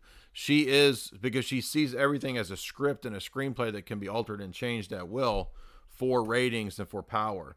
And that's the message that Beale has, actually. So Faye Dunaway is the perfect model of the humanoid. She's called a humanoid, I think, at one point, right? He's like, when he describes her as somebody beyond feeling, he's saying you're the humanoid. She's the humanoid of Jensen and Beale's lectures. And so she is the next phase, the next brave. She will bring in the Brave New World, is the point, and doesn't even know it. She says when they're eating dinner, she says, terrified out of my skull, man. I'm the hip generation, right on, cool, groovy, the Yes. greening of America, man. Remember all Right. that year? God, what humbugs we were. In the first year Yeah. of college, I lived in a commune, dropped acid daily, joined 4 radical Yep. groups, and something else with Sufi sutras. I lost 6 weeks of my sophomore year because they put me away for trying to jump off the top of the administration building. I've been on the top floor ever since. Don't mind any windows around me because I just might jump out. Am I scaring you off? And and Yeah. then later, yeah, and then and then she talks about being a corporation man, and then later on, it says Max and Diana are lying in a maelstrom of sheets, both Yeah. still puffing from what must have been an ebullient bout in the sack. So it's like that language is used because we're trying to see that Max is like a romantic and he's from this other era, and Right. that's supposed to be juxtaposed against her character that's like this, it's like crocodile tears. She's just this total psycho, Yeah, she's a right? psycho, and she's obviously to some degree mentally unstable, but now she's found stability in basically becoming a corporate psychopath, right? Yeah, Which is yeah, ironic because the whole ethos of counterculture is supposed to be against being the man, man. You're the corporate man, man. Well, the corporate man is what she becomes as a woman, and that's the great irony and contradiction of her character. And now in our day, 2023, it's like we're just like two business phases past her. You see, now it's you can identify as anything. You see, so it's the same business plan that rolls out in crazier and crazier phases. And so somebody said, "Is the Faye Dunaway character actually a mind control?" Yeah, basically. I mean, she doesn't have to literally have been in the CIA, but she basically is some kind of she's a product of the MK Ultra culture, basically. she's totally psycho. I mean, when you're watching the movie, you get this sense of like, especially when they go to like some sort of cabin or something, the two of them to have their affair. And it's interesting because now they're away from the corporate building and they're like supposed to be outside on this vacation or whatever they're doing. And Max is like even his facial expressions, it's like he wants some sort of closeness with a human being, but you can't imagine her ever saying anything personalized or anything sentimental. Her whole life, her whole thing is this business and the structure that she's in. And I think that I don't know. I think that She's a girl boss. She's leaning in, and again, yes. she's prophetic of what Yes. exists today in the corporate world. Yeah, the total opposite of the wife who by the way, there's a thing in this movie where every time women who are not it's not when Faye Dunaway's talked about or when when Pac's mom is brought in. It's whenever they talk about women, they say, I've been, living my whole life with this shrill, sibilant, horrid woman who's been lying to me. And it's like, well, if that's the case, like this is what you want? You want like you want this lady instead? So it is a kind of like you said, it's a future shock. Is the woman that plays his wife is great because she sits there and listens to him, say that he's been having this affair and it's over, and you don't know what her reaction's going to be, and it's pretty powerful. I mean, she takes it for the situation, like she takes it fairly dispassionately. I mean, she is passionate about it, and but she does tell him exactly what he's in for, like you said, and that's an interesting part because that that those two characters, Faye Dunaway and the wife, would both not that the awards mean anything, but they would both win the Academy Award for playing two completely different archetypes, right? And that the wife is on screen for like 5 minutes and then she's totally gone. Um, Also, the way that Howard is continuously talking. I mean, we mentioned surrealism earlier, but the way that he's constantly talking about dreams. One of the first ones is where he says, I wrote my note said that this is ecumenical imperial language of controlled chaos. So what they do is they have order at the beginning of the movie, and then a chaotic situation ensues, and then we have sort of generalized chaos, and then we have this weird juxtaposition between Max, like you were saying, which is this older guy, but the other older guys are the same age as him, and but we see that they're a different, social strata because they represent the corporation. So at first, it's like you said, standards and practices aren't going to like this. You can drink your shot of bourbon like before you go on, but you can't be drunk on the camera. But now things change, and they want drunkenness and supposed like truth and reality on camera. And um, we see that we see him say, "Last night I was awakened from a fitful sleep at shortly after 2 o'clock in the morning by oh, here it is, a shrill, sibilant, faceless voice that was sitting in my rocking chair. I couldn't make it out at first in the dark bedroom, and I said, 'I'm sorry, you'll have to talk a little louder.'" That's a weird speech because it is like he's talking to somebody. He's either dissociating or he's literally Yeah. talking to someone. Um, and the capital V voice. So he capitalizes the voice in the screenplay like it's this some sort of godlike character.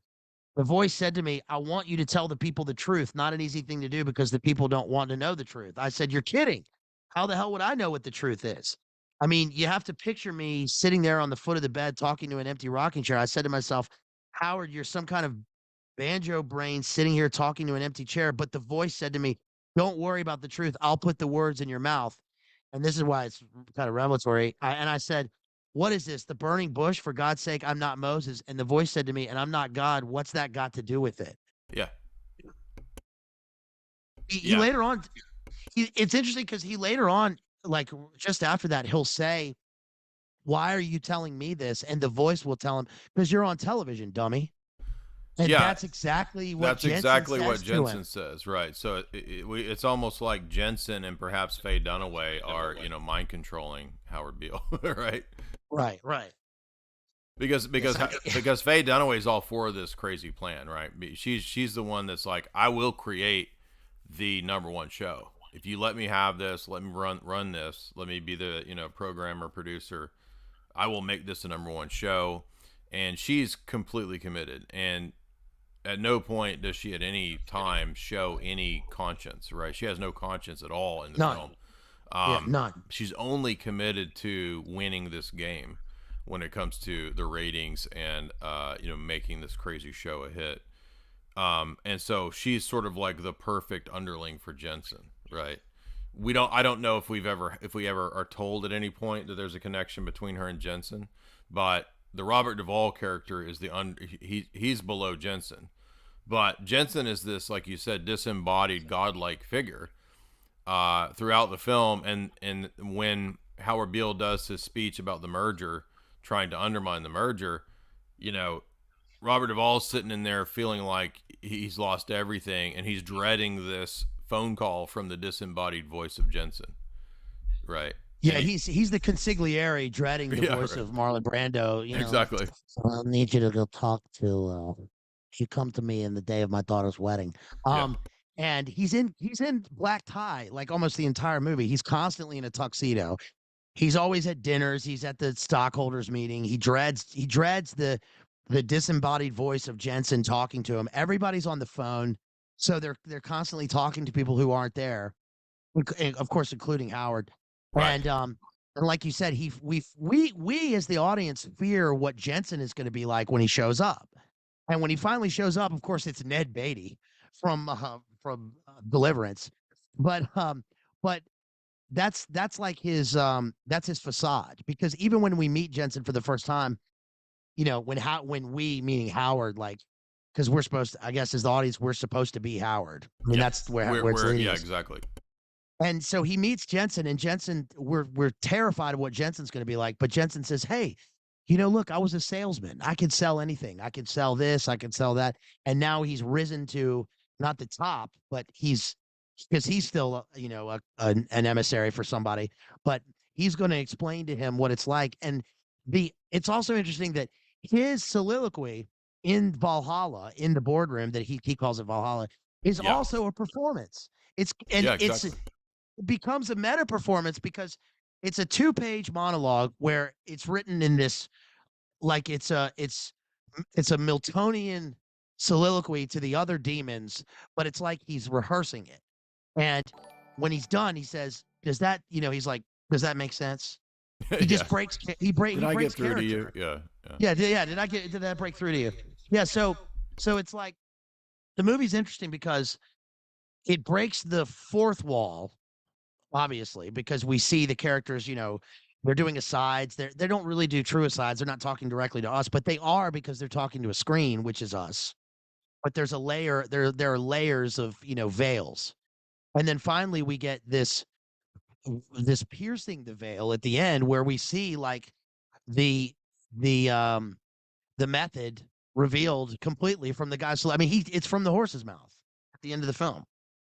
Um, right after that speech with Diana, when they're in the they're eating dinner together. Howard says, "You have 40 million Americans listening to you after tonight's show. You could have 50 million. For Pete's sake, I don't expect you to walk the land in sackcloth and ashes, preaching the Armageddon.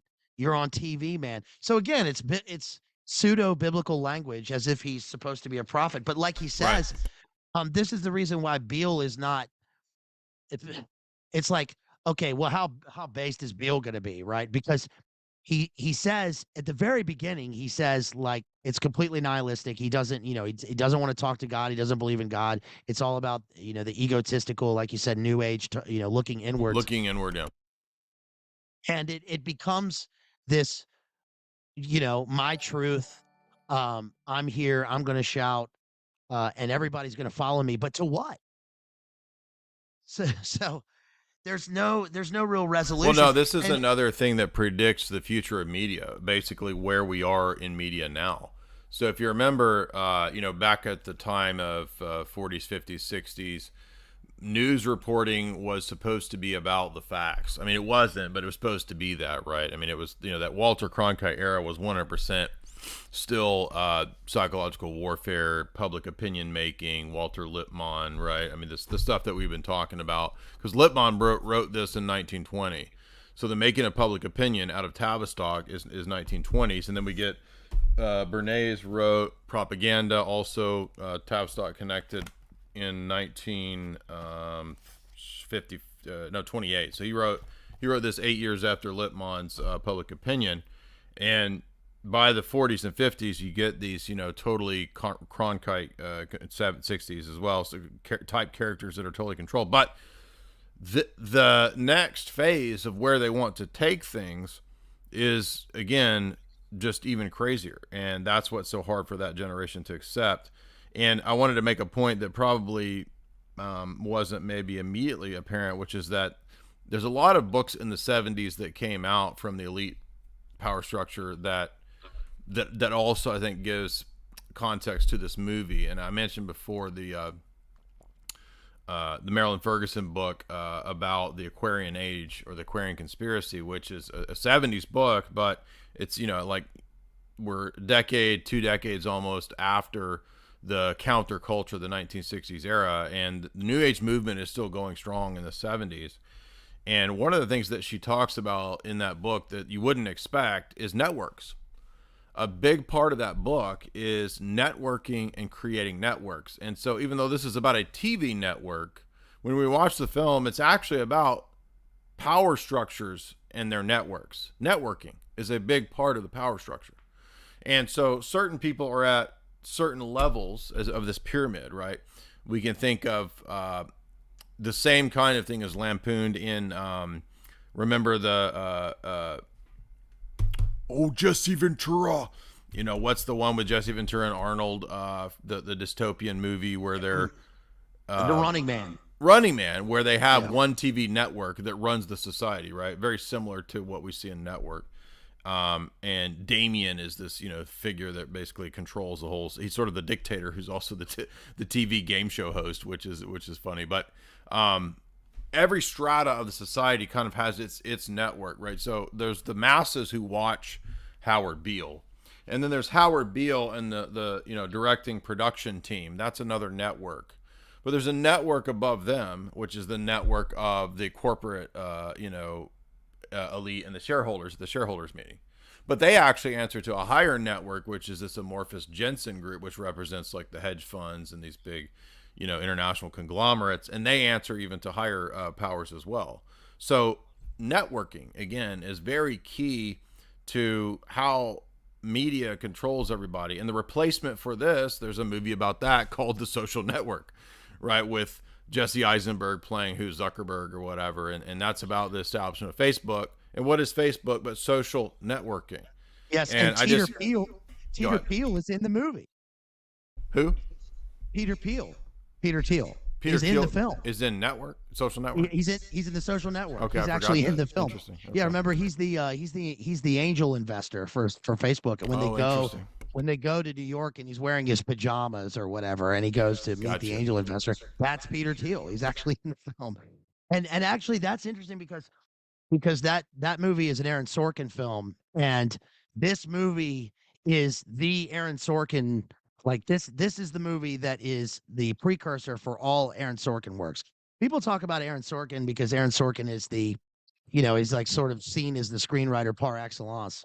And we can see where the even the way that things are scripted and seen on television, like with The West Wing. I was recently watching like season 2 of the West Wing, and the way that we have the tracking, you have the tracking shots, the walk and talks, and we see that in this film. I know Aaron Sorkin like worships this movie, and because the screenwriting is so tight, and again, it's like you said, it's sort of a proto social network.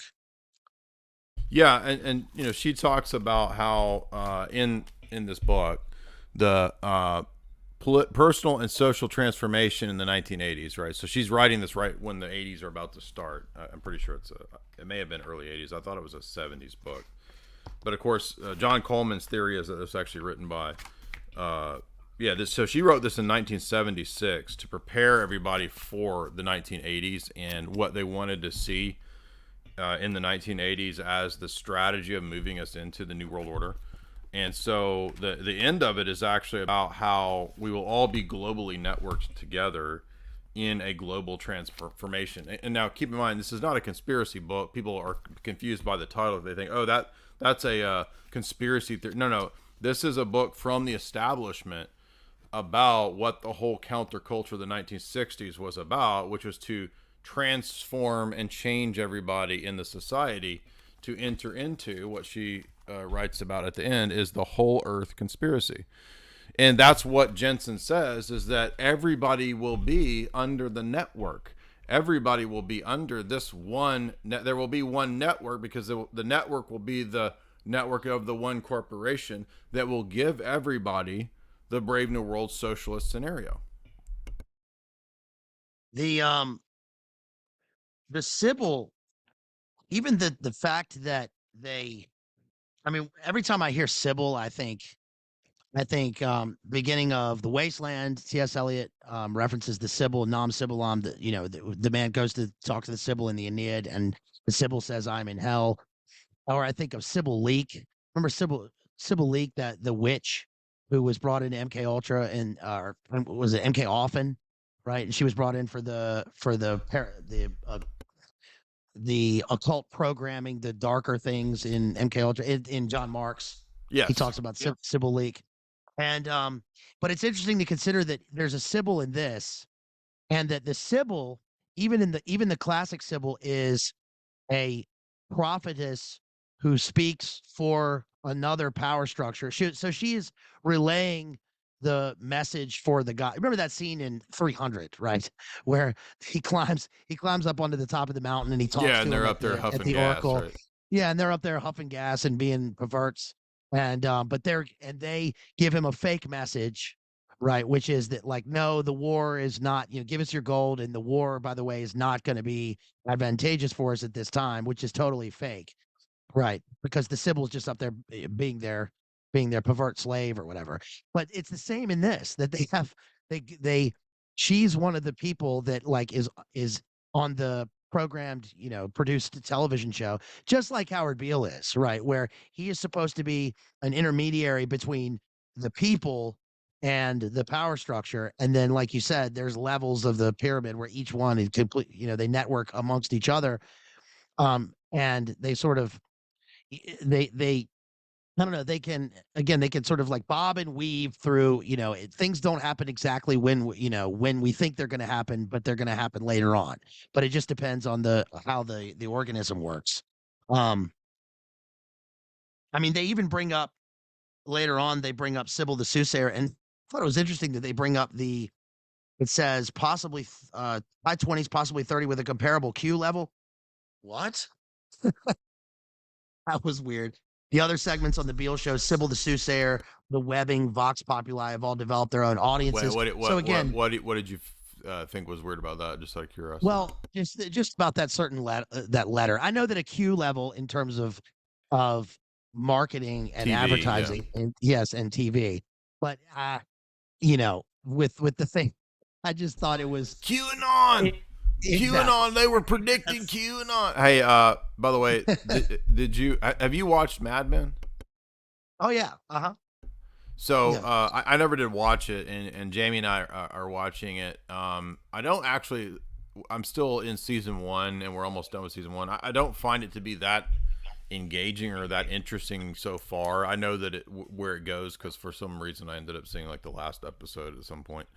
So I know where Don Draper ends up, but uh, I see parallels between that and this as well because this ends up being very much about image iconography, and a lot of the ad men end up being the TV men as well. So these worlds Yeah. actually collide, and the ad men are also coming out of the OSS as well. Now, I remember in season one, there's some point where they mention, I don't know where the story goes with Don Draper, but he's some kind of amorphous war person that we don't know. He was doing something in the war and he wants to hide his background. So is it because he's OSS or something? I mean, do you recall? Well, I don't, but I think that one of the things that this film does well and that they do in Mad Men is that they kind of they illustrate the old boy network in a way that like Yeah, exactly. we don't get now, because it's become sort of something else. But like, I mean, the documentary you were showing last night with Chuck Eston, and he's interviewing Helms, and like all the people that we see in the interviews are all part of this network. Right. And so, Sidney Lumet is sort of outside that. Sidney Lumet himself is sort of outside that network, but he did go to Columbia, and he was, I mean, his Gloria Vanderbilt and the first wife, and all this stuff. And I think that um, that's one thing that they do I mean, those people are lower, in the scale, like in Mad Men. Right. But I do, just on a personal note, like I do have a friend who is at pretty much Draper level advertising in New York. And it's totally different. I mean, it's the same sort of maneuvering and things that happened then, but it's totally different now. Like, everything is 50s in the show, and it's image and style. And like I mean, he had the NFL account. He had like the Wendy's account. He had the iHeartRadio. I mean, he had the big accounts. And it was interesting that like he called me one time and was like, hey man, you want to come out to Vegas? And I was like, I mean, is this on is this on the Don Draper card? And he's like, Everything's paid for. And, I've just tell me when you want to come. I'll fly you out there. The hotel's paid for, expenses are paid for. We're going to go to the iHeartRadio Festival. And I kind of didn't believe it because he's my friend. So I didn't believe, like, I was like, dude, how can, this guy? And we went, and we went to the festival. The performers, like, we went back, we were backstage, and because he's advertising, the performers will get off stage and come up to him and be like, sir, was that a good performance? And he's like, listen, I'm talking to my friends, get the hell out of here. And it's like, they're talking, you're the guy. So, but he would, he went to every event and he would go to all these things. And I think that it's interesting because, you know, he he got that through his, college networking.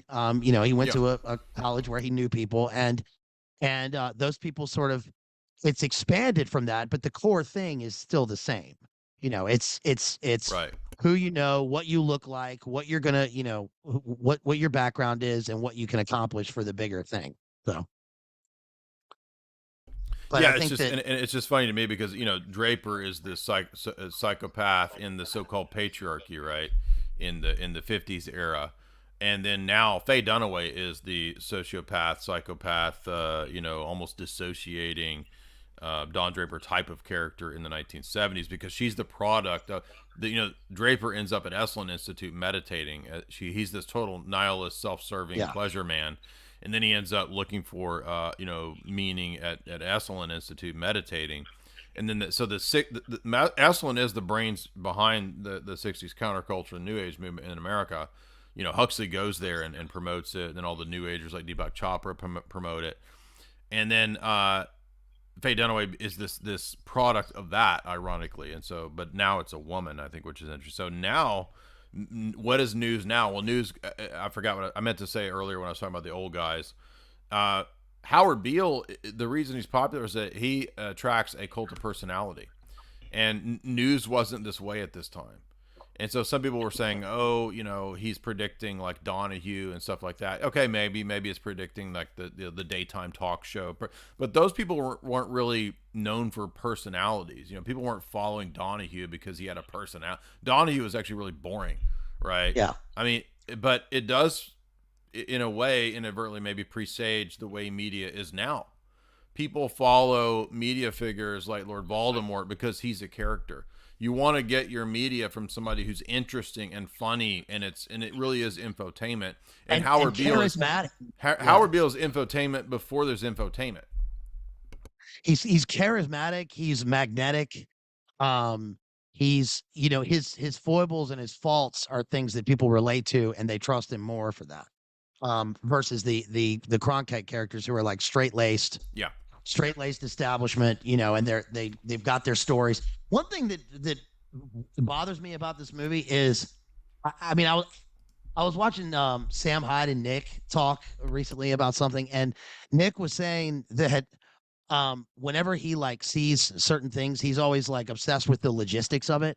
And I don't understand how they can do a news story in the 70s and they can have footage of things, because there's no zip file to send, right? There's no video. There's a pre-videotape. So does like person have to view the actual event and film it on a Super 8 camera and then courier it all the way to New York? How long does that take?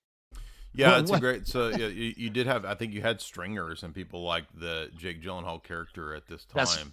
That's true. Yeah. But again, like you said though, like I think they probably relied on stock footage a lot more than we would think. That's right. Like when I was watching that old 70s news broadcast about the CIA in Angola, I think they were just running a bunch of B-roll from, it might not have even been Angola. It might have just been some random ass B-roll from some African looking country or something. Well, right? I guess they still do that now, but it's just sourced from the internet. So remember a few years ago, they had, this is what's happening in Syria. And it turned out to be like a Kentucky firearms exhibit. Yeah, they do it all the time because they're lazy. Right. And yeah, exactly. Also with Nightcrawler, like there's a, I don't know. I think that Rene Russo's character in that is almost like she's not as she's not on the same level as Faye Dunaway is, and obviously she's local news, but her character like takes a cue from Faye Dunaway's character. It seems like that's what it's kind of evolved to, and like as it's made its way down to the local news, right? Because Rene Russo, go ahead. She throws out her. She has no, she throws out her morals. I mean, she never had any, but she threw out her facade of morals. She takes what she can. You went inside the house. It looks like you staged this. Okay, I'll take this. And then they barter for the money.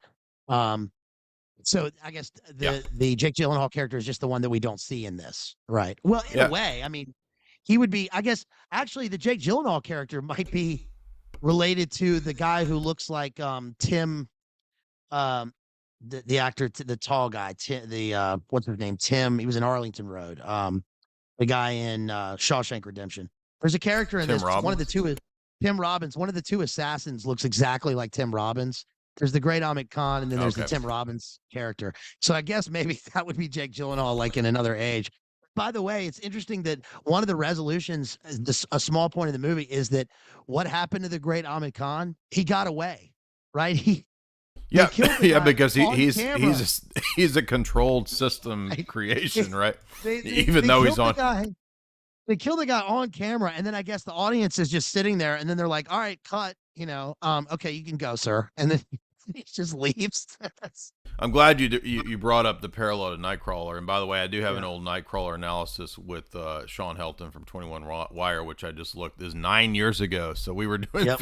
film analyses 9 years ago. If you want to go see our Nightcrawler analysis, where we got into the background, I mean, the Jake Gyllenhaal character is great in that because he is precisely one of these sort of totally psychopathic news, social climbing news people who realizes that the way to get to the top is to actually make the news and fake the news. Fake news. All right. So long before Don Trump was doing that, Jake Gyllenhaal showed us that in Nightcrawler back in 2014. I would add too. There's another To Die For is also really good that makes the same point with Nicole Kidman and Gus Van Sant, right? You've seen that? Yep. Yeah, that's a classic because she's also like the psychology pathology. The Depeche Mode. I thought that was a good introduction. The character in To Die For, she's a local news weather girl basically who decides that she has aspirations to be, the most famous news anchor or whatever. And so she just basically does everything immoral that you could think of, including being involved in murder. But it's making this same point about the power of media, as is Natural Born Killers. I mean, that's kind of the point of that movie too, which is to show that, the media has a role in making the serial killer into this, popular, amazing, cool character when they're complete degenerates. But that's actually part of the role of the media is actually to do this on purpose. With Robert Downey Jr., I'm Wayne Gale here on Highway 666. Yeah.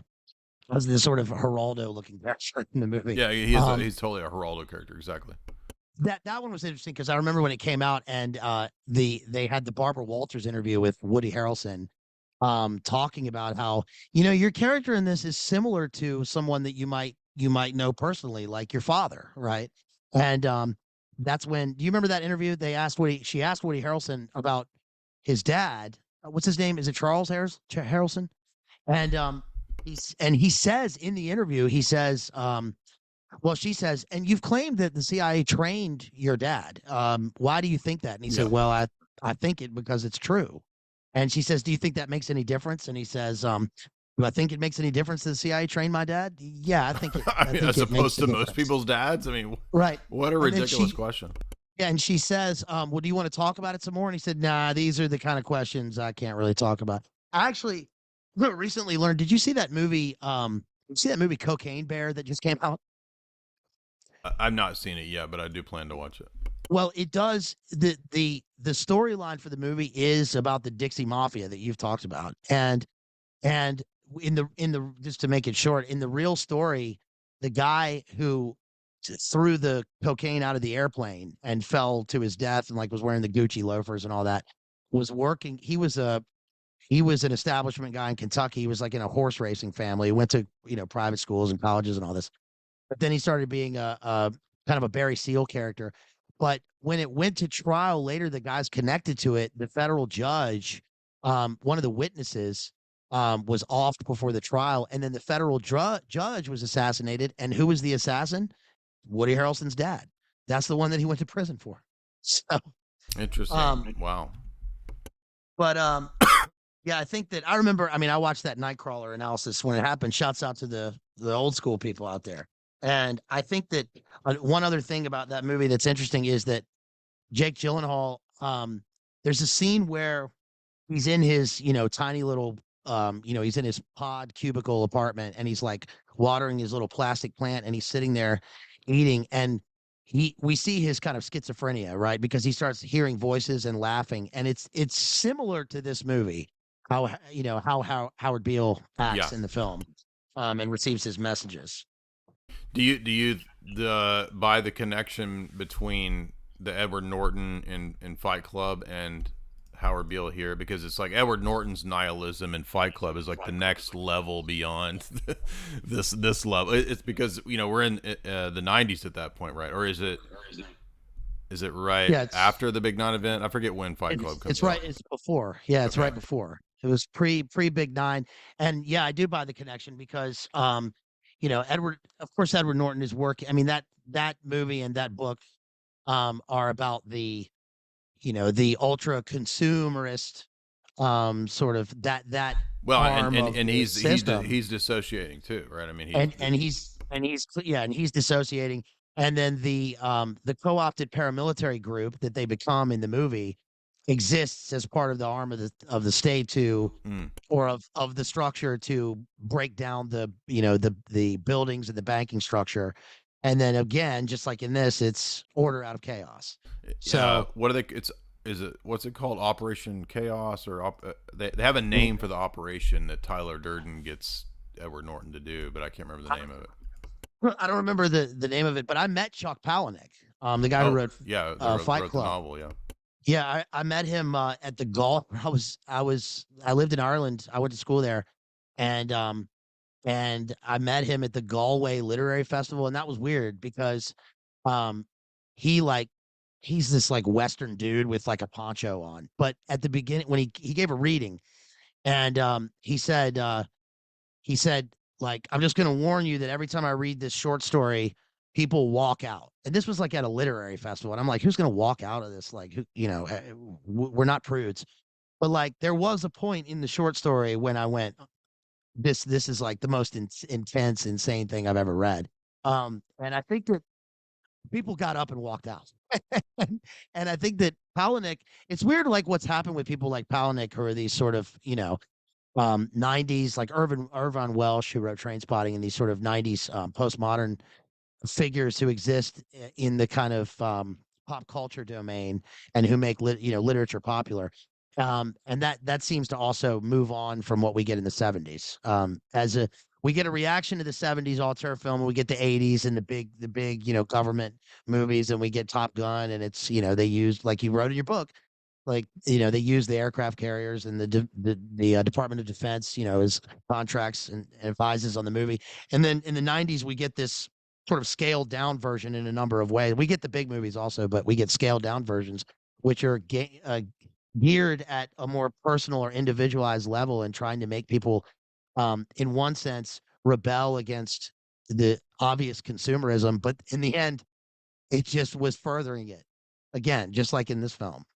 Well, So there's this. I remember. By the way, thank you to the guy in the chat there. Operation Mayhem there you go. in the movie. I've not read the book, but there's a subtext in the rant of Edward Norton that we need to return to primitivism. So there's this archaic revival primitivism thing, which is part of the counterculture. Actually, it doesn't end up winning out because when the counterculture kicks off, a lot of the writers are searching for different possibilities of what types of culture might be better, right? So like Terrence McKenna talks about returning to more indigenous ways of living, and you can see them searching for living off grid and all that, but they're immediately confronted with the fact that living off the grid and all that typically requires men and masculine energy. Men build houses, they engage in constructing sub pumps and sewers. It's not typically women that are doing this. So there's this, okay, but how are we going to have archaic revival and primitivism without like toxic masculinity? Oh, we're going to have like a feminist Gaia kind of spirituality, right? That's why all of those 70s and 80s texts like Turning Point by Friedhof Capra and Marilyn Ferguson's New Age book, they constantly stress the Gaia feminine aspect, as does Terrence McKenna. He's like, no, it's got to be Gaia worship. We can't go back to any patriarchal stuff. So in Fight Club, you get a reaction against that. All of the Faye Dunaways that have been stepping up and leaning in and girl bossing already in the 70s and 80s. And if you remember, there's this point too in the movie where Faye Dunaway's talking about like stock options and who's like shorting the market. It's like, Right. that's not what women are typically interested in. They're not usually talking about shorting the market, right? But she does. And so in Fight Club, you have Edward Norton talking about how feminine it is for a society to seek safety, security, ease, simplicity, all the stuff that modernity is offering. And so his post-modernity nihilism is a grasping for masculinity, which is why they have Fight Club, right, where guys meet up and you know, let out their pent up rage at this feminized, ease and security based society. So Now, do you think that the primitivism in fight? I mean, people often draw comparisons to the let's say like the youth groups and the outdoor groups of Germany in the middle of the 20th century, right? And so it's a it's it becomes a masculine primitivism that's a paramilitary arm, right? Um, do you think that what do you think that that means in terms of? I mean, there's one on the one hand we have the dawning of the age of Aquarius, and we've got all we've got all that, which is a whole other thing, but it's still part of what you were saying. And then we have the more masculine groups. Do you think that I mean that's in Brave New World, right? Do you think that now there's this because like you were saying it didn't work in terms of the like a let's say it's just a true return to primitivism and men are going to go do this stuff, but they didn't have the men to do it. And do you think that that's mixed in with technocracy, transhumanism, and we have like we have on the one hand this return to primitive living, and on the other hand we have a technological age. Like we see that in Westworld. this is archaeofuturism, right? That's the notion of mixing primitivism with transhumanism, and so this is people like Terence McKenna and Guillaume Fay. So he was one of these. I think Arctis published his book from on archaeofuturism, which influenced some of the ALTRIGHT characters, right? Right. So, yeah. So in the European New Right, you have people that have promoted this idea, but so that's like the right wing version of Terence McKenna's left wing version. But in my view, in my view, it's just totally controlled, made up stuff. It's not a real organic movement any more than Terence McKenna's thing is a real organic. They're just the right wing neo pagan spirituality of the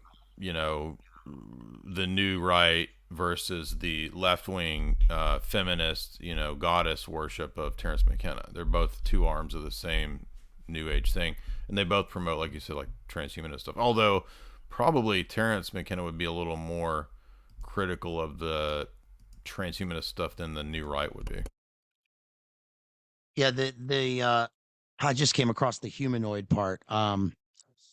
This is what Howard says after the Jensen speech. Howard says the time has come to say, is dehumanization such a bad word? So he totally changes, right? Because good or bad, that's what's so. The whole world is becoming humanoid, creatures that look human but aren't. Pretty revelatory. The whole world, not just us. We're just the most advanced country, so we're getting there first. The whole world's people are becoming mass-produced, programmed, wired, insensate things, useful only to produce and consume other mass-produced things, all of them as unnecessary and useless as we are. That's Faye Dunaway, right? Consuming. She's constantly, like you pointed out, she's constantly eating. That's when they start to hear him and they go, this guy's got to go. Because he says that, and then he gives the bank speech. The Jensen speech is essentially again what he does in A Face in the Crowd, but he leads him into. Should we go over that? Sure. Yeah. Talk about what do you want to. Yeah. That's actually the most revelatory overall in the film is the Jensen speech, the corporate cosmology. So that speech is interesting because I can't help but think that. I mean, you brought up a good point earlier. You said that Beale is essentially a fool. I mean, he's kind of like the fool in King Lear, but without King Lear, right? Yeah. He's speaking the truth in a sort of tempest. I mean, the tempest, like when King Lear and the fool are out on the heath, and he's raging against the wind, never, never, never, never, never. And the fool is the voice of reason. But in this, I guess the two characters are kind of unified in one because he is a sort of he's an old figure. He's like a King Lear figure. He's part of this, this power structure. He's magnetic. He's charismatic. But the fool in him is saying the things that are true to some extent. But I couldn't help but think of, and As You Like It, just to bring in a purely literary element that I'm sure the screenwriter, I'm sure Chayefsky meant. I mean, he couldn't have not meant this when he wrote this. There's all the world's a stage speech in As You Like It, which occurs right after the Fool's speech. And in that, he says he goes through the 7 ages of man. But this is Beale's life basically in the movie. He says all the world's a stage, and all the men and women merely players. That's what they are in the film. They have their exits and their entrances, and one man in his time plays many parts, his acts being seven. He says the lover sighing like furnace with a woeful ballad made to his mistress' eyebrow. So that's like Max in the movie. Then a soldier full of strange oaths and bearded like the pard, jealous in honor, sudden and quick in quarrel, seeking the bubble reputation, even in the cannon's mouth. That's Beale in the movie, raging against the not the dying of the light, but I guess it's being illuminated. He constantly talks about being illuminated in the movie. And then the justice, it's fair round belly with good cape unlined, with eyes severe and beard of formal cut, full of wise saws and modern instances. And so he plays his part. And then I'll skip to the end. Last scene of all that ends this strange, eventful history. It's second childishness and mere oblivion. Sans teeth, sans eyes, sans taste, sans everything. And that's the on-screen assassination. So it's interesting that the characters play out these roles that they're literally playing parts in the news in the movie, and then the actors are playing those roles, and we're watching them as archetypes playing roles, and it's all sort of synthesized in this movie, which is this sort of the same as sort of cut and paste from Shakespeare and from Milton. Right. That's a great But tie-in. Jensen says he leads him into the room, and he says this is Valhalla, and we get like, I mean, the staging of it really is like in Citizen Kane. We get it; it's kind of off, so we see his character sitting down. Yeah, and he's way far away at Yes. untouchable at the end of this giant table. He's in a 3-piece suit. He's like the suit. He's like the suit of all suits, and Beale is sitting down and he's low in his chair and he's looking up. And of course, when we're looking up in film, we're looking at somebody who's larger than life. And he all of a sudden goes on this monologue, which seems rehearsed. I mean, it's crazy. He says, "You have meddled with the primal forces of nature, Mr. Beale, and I won't have it. Is that clear? You think you've merely stopped a business deal. That's not the case. The Arabs have taken billions of dollars out of this country, and now they must put it back." So he's giving us a kind of an introduction or an exposition, and he says, "It's the ebb and flow, tidal gravity. It is ecological balance. You're an old man who thinks in terms of nations and peoples. There are no nations. There are no peoples. There are no Russians. There are no Arabs. There are no third worlds. There is no West. There's only one holistic system of systems, one vast and immane, interwoven, interacting, multivariate, multinational dominion of dollars, petrodollars, interesting that it's electrodollars, multi-dollars. It's the international system of currency that determines the totality of life on the planet. That is the natural order of things. That is the atomic, subatomic, and galactic structure of things today." So he gives us the microcosmic and then the macrocosmic level of it. That's his sort of pyramidal view of things that he's in control of. And you have meddled with the primal forces of nature, so he ties it back in. And you will atone. So the idea of atonement is interesting because it's like he's saying to his servant here, you're going to atone for the sins that you've committed because you were running my system. You were doing the things that I told you probably indirectly. They talk about sort of plausible deniability and how they can't tie in the murder directly to the news agency. And so there's already a disconnect. And then here there's another disconnect. Like, you were the guy, we gave you the job, and then you were doing this stuff and we were letting it happen and it was serving our purposes. But now you have to atone in this quasi-religious way for what you've committed. Well, the assassination is the blood atonement. That's the thing, right? Right. He says, you get up on your little 21-inch screen and howl about American democracy. There's no America. There's no democracy. And then he names the corporations. Those are the it's all nations fake of the and world gray, today. which is what we've been saying over here on this channel for a long time, right? So the the speech that he gives could be the summation speech of everything that this channel has been talking about for maybe the last 10 years. It really is. It's all. I mean, it really is all here. It's all in this movie. We no longer live in a world of nations and ideologies. The world is a collage of corporations inexorably determined by the immutable bylaws of business. The world is a business, Mr. Beale. It's a business. And then he even brings in pond scum evolution, right? Um, he It says has it's been since man crawled out of the slime. yes. You will live to see that perfect world, Brave New World, in which there's no war and famine, oppression, or brutality. One vast and ecumenical holding company for whom all men will work to serve a common profit, in which all men will hold a share of stock.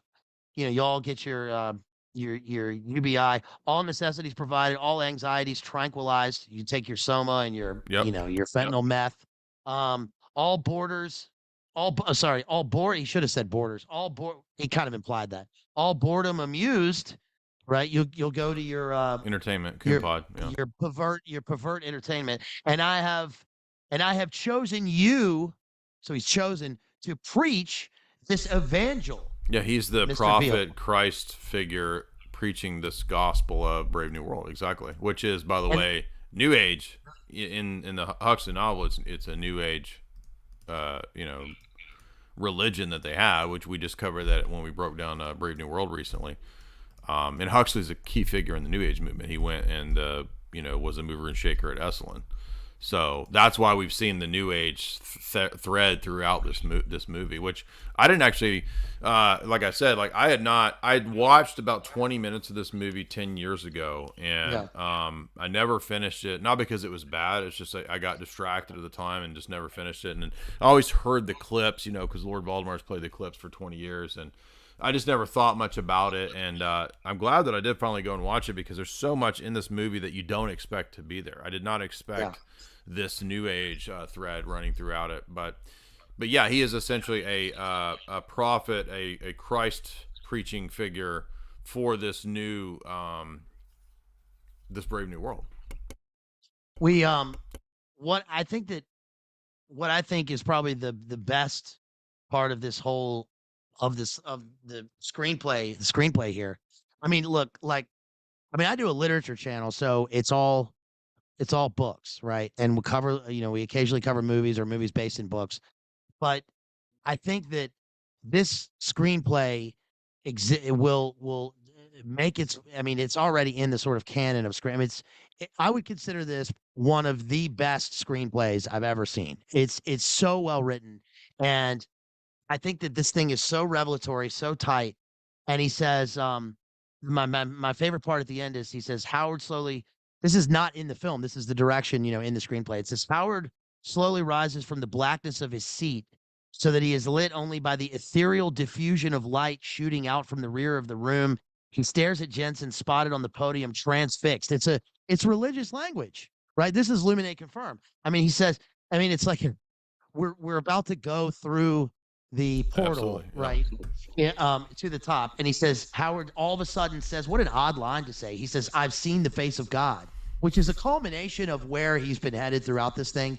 But of course, he's a nihilistic prophet. It's also, by the way, a reference to the beatific vision, right? So this is the beatific vision of the Latin Roman Catholic Church, which is that to see God is to see, the essence, to see everything, to see, reality in toto, in terms of its full meaning and full significance. I mean, orthodoxy, we don't have that. We have a doctrine of seeing the divine energies, but it's beatific vision language on purpose, but it's not beatific vision of God. It's the God of the world system, who is the essentially the controlling oligarchy. To me, it's a glimpse. It's a glimpse of the Antichrist in terms of this guy is an emissary, right? Well put, yeah. And he says, because he says, I think I've seen the face of God. And Jensen says, you just might be right. You just might be right, yeah. So that's it. By the way, that's the same way that Moustapha Aman talks in Brave New World. He uses this Christ-like language as well, right? When we have that weird creeper chapter about the PEDO stuff, I think it's the end of chapter 3, and he says, let the children come unto me, right? So Moustapha Aman is also this antichrist type of figure. Which is a really, I'm sure people have read the book or they read it in school, but it's interesting to go back and reread the book and and look at exactly what you're looking at in that scene, especially in that scene. It's so unbelievable what happens in that scene, in the creeper scene. I think that the sort of Luciferian satanic pandemonium language is kind of tied up in a bow at the end when, of course, we get the Sybil, the soothsayer, and then we get Hackett says about Jensen. So Jensen has made his appearance and then he's disappeared, right? He's gone back to, the under the capstone or wherever he is. And he says he is intractable and adamantine. And again, that comes from Paradise Lost, where it says, he says, him the almighty power hurled headlong from the ethereal sky with hideous ruin and combustion down to bottomless perdition, there to dwell in adamantine chains and penal fire, who durst defy the omnipotent to arms. And he says adamantine because it's Adamic, it's Adam, right? Because in Paradise Lost, Satan's whole MO is to go back to Earth to destroy God's creation so that he can. It's just like in the movie Prisoners. They want to undo God's creation by destroying people and their faith in God, and he does that in Paradise Lost by entering the Garden of Eden in the guise of the serpent, and then the fall of man occurs. So yeah. So I want to remind everybody, too, that the show sponsors, of course, the best source for supplementation out there possible. Head on over to chalk.com right now. That's CHOQ.com. The link is in the show description. And you can get a hold of the 7 Wonders, which is 7 of the best mushrooms out there for mineral, supplementation, what's missing in our diets. I personally am a big fan of the Tomcat Elite. This is great for boosting testosterone, the Tomcat 100. Peer review research is over there showing that it does, in fact, boost testosterone. If you use the promo code J50, that's JAY50, you get 50% off. JAY50, 50% off. You can't beat that. And there's other options, too. I mean, they've got the Shilajit, which is great for mental focus and clarity. If you like to do a lot of reading, a lot of research, you're definitely going to want to integrate Shilajit into your diet on a regular basis. They've got Action 2.0. They've got the Chocolate, which is a great superfood. Great for adding to any of your daily smoothies or your morning smoothie regimen, however you do it. Just going over to chalk.com, use the promo code J50, that's JAY50 to get 50% off. Also use the promo code J53LIFE for recurring subscriptions, so 53% off if you want to get that chalk just coming every month. You don't want to have to put your information in.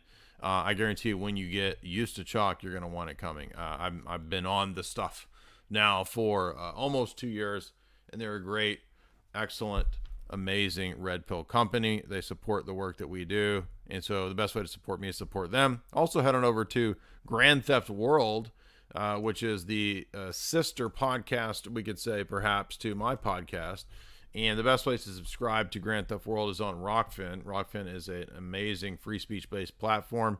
Richard Grove has been putting out one of the best podcasts for information on geopolitics and what's really going on. That is, again, it's really just unparalleled. I mean, Richard puts out a 7-hour podcast every week over on his Rockfin Grand Theft World. So head on over to Grand Theft World and subscribe right there under the Richard Grove at Rockfin. Rockfin's free, by the way, so you don't have to pay. There's tons of free content. However, if you do want the paid content over at Rockfin, the way it works is that you get access to everybody. For a single fee, you get access to all of the creators' paid content over on Rockfin. It's really a genius model that they have set up over there. And Rockfin is also our big sponsor. So definitely head over to Rockfin, get the paid content there. You don't have to subscribe on Rockfin if you don't want to. If you're a subscriber to my website, there are advantages and disadvantages either way, but the content is the same.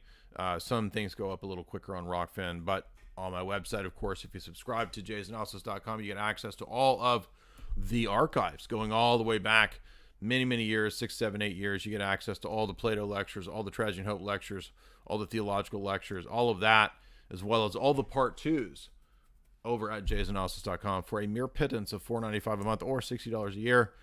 There's also the shop where you can get access to the books. My 600-page book on geopolitics and philosophy and theology. You can't beat this. 660 pages for $45. It is a little more if you're outside the U.S., but you can get it. And yes, they're all signed copies. Also, Esoteric Hollywood 1 and 2 available in the shop, as well as Jamie's books. Let's go to concluding thoughts on on network as we come here to the end with our buddy Bazed Analyzer. Also, you can subscribe to BLA at the link in the show description. His channel, as we said, is great for deep dives on a lot of literature and a lot of movies. Head on over to that. His link is right there, Bazed Analyzer, and you can see the rest of his really deep dive content. Last thing I noticed is that we find out that the Beale character is really, in my view, a kind of a fool. He really ends up caving to this pseudo rebellion, the pseudo counterculture, and he basically just preaches the gospel of nihilism, which is what the corporation wants him to preach anyway, to demoralize the public. What a great image of mass media. And then we find the absurdity of mass psyop terror events presaged in this televised assassination of Howard Beale himself. So he becomes the blood atonement that Jensen said he would be. And we get, again, I think, presaging, predicting of the types of mass trauma, future shocks, social dissociation, mass dissociation that Tavistock and the Deep State wanted to create through mass media all along. We get that image in the final, almost laughable, and I'm not saying that to be crude, but this is a satirical film, and his assassination is supposed to be comical because they show us a bunch of screens running the Mikey Likes It Eating Life cereal as they run the assassination. So in other words, we're supposed to think that the product placement is off the charts, the ratings are off the charts, because the mind control created fake ecumenical liberation army, which is the pseudo Marxist guy, outfit run by a mind controlled sort of Tupac character, as Bazed Analyzer said. It's a stage thing. They control. I mean, they really do kill him, but they're essentially MK Ultra puppet assassins, and they serve their purpose to have a televised mass assassination on purpose. And it was all planned by the high level super elite. So mass trauma through mass media, MK Ultra on full display at the end. Yeah, the way that that it's staged with the assassination is so quick. It's such a start. He comes out like he's going to come out every week, and he sort of raises his hands, and then the great Mustafa Mond Khan and Tim Robbins stand up and they off him, and then it goes straight to buy the Funko Pop version of Howard Beale in stores now, and then that's it. And then we have a brief voiceover. And what's interesting is that the last line of the film is the voiceover says, "This was the story of Howard Beale, who was the network news anchorman on UBS TV. The first known instance of a man being killed because he had lousy ratings," which is supposed to tie this up in a comedic sense, that it was satire. But again, like we said, it becomes it not only becomes a meta satire, but it also does this weird thing where it unites comedy and tragedy in a way where it's ambiguous, because in the tragedy, the character falls from a high to a low position, right, into death or exile. He's about to be exiled at the beginning of the film, but instead he makes his way through the thing and then he dies. It also mimics the way that when the two guys are talking on the street and then it cuts to him with his head down saying that he's going to off himself. It's a quick cut. And we see the same thing. He comes out, he's standing up, he's talking in almost this drunken fool fashion, and then he falls down and we see his head. And his head is like a disappearing cube on the screen, a square on the screen that sort of fades out into the commercials. But it also becomes a comedy in the sense that the whole thing that they're doing is comedic because it's so ridiculous, but it's so ridiculous because it's actually happening, because the movie is prescient, it's revelatory, and it's now. I mean, this is media now, and anybody like Absolutely, yeah. people have tried to make heads or tails of what's happened in the media recently with the two big figures who recently departed their big places, the news figures. And they've been trying to, they have various opinions on it, but I think that this movie is it's not direct. Obviously, it's not a commentary on that per se, No, But that it was is that was something. me. That was me getting Tucker Yes. fired, right? I made Klaus mad. Klaus is the Jensen character who called Fox News and said get rid of get rid of Tucker Right. for. I'm Yeah, just you're joking, by the way. so you're saying your segment was when the guy came on with the microphone, he was going, "Can't Yeah, you dig it?" yeah, right. Right? And she said, "Shut it down." Right? So no, so I think that people should watch the film because it's so multi-layered. There's so much to make from it, and like you said, I mean, it's a kind of a culmination of all the work that you've done, and I think that people will sort of, if they have any sort of insight or discernment, they'll be able to understand what the film is saying. And I think that one last thing about it is that um, the guy who wrote the screenplay, he won the best screenwriting the year before this. Then he won for this year. He didn't go to the ceremony. And then he was nominated again the next year, and he sort of vaulted into this position of great screenwriters. You can tell because it's just the word by Patty Chayefsky. It's not, screenplay by or screenplay. Um, and I think that again, it's a masterful work. And I read an interview with him where it said someone asked him, like, well, what's your take on your own movie? And this is one thing that I talk about on the channel, that it's often a mistake to ask the author what they, for an opinion on their own work, because oftentimes it's misleading or they don't know. It's like asking Robert Frost what he thought of his poems, and he would say, look, I don't know, I'm just a farmer. Or you ask T.S. Eliot and he would just read what he wrote. So, in other words, meaning like, what I wrote is exactly what I meant. And the screenwriter here, Patty Chayefsky, he said his one takeaway from his own film after it was produced and he saw the final performance in the cinema was that he felt like there was no resolution because there's nobody to root for. We don't know what happens to the characters, and who is the viewpoint? Who is this supposed to be directed at? And again, I think this was a mistake to ask him, because we clearly see who the audience is. The audience is us through the eyes of the television audience, and there's no resolution because it's a purposeful non-resolution. The Right. resolution is exactly what the power structure wanted to be the resolution, which is a sort of seeming chaos, but is order in their sense. So Right. that's my takeaway. Exactly. Yeah. Well said. All right. Let's go to super chats. Hirsch, $10 says big dog, and then he says $1 and says I didn't mean to put a question mark. No problem, dude. SLIDA3DE99DF 15893931 $3. This is off topic, but can you comment on Baudelaire's To the Reader? I think Father Seraphim Rose called him a prophet of the Prince of Darkness at the beginning of the book on nihilism. I read somewhere that he was into Satanism. I don't know how serious he was about that, but I don't remember why Father Seraphim Rose said that. Do you have any comments on Baudelaire, BLA? Yeah, the French symbolist movement has a lot of satanic overtones, and the Flowers of Evil is especially one of those. I would, go back and read for yourself. Go back and people go back and read the Flowers of Evil. Go back and read Baudelaire. Not because you want to believe what he's saying, but just read the language and read what he says. I think that Rimbaud is a better example of French symbolism that's often understated under Baudelaire. Baudelaire gets all the name because Baudelaire is responsible for translating Poe and sort of disseminating Poe to the masses, making Poe popular. But people should go back and read Rimbaud. He only wrote 2 books, one of which is called Illuminations, and the other is called A Season in Hell. And A Season in Hell is a sort of a Gnostic gospel of the 19th century that's also very relevant today. That's how I'd answer that. Kristen for $10 says best movie breakdown ever. Wow, well that's high praise.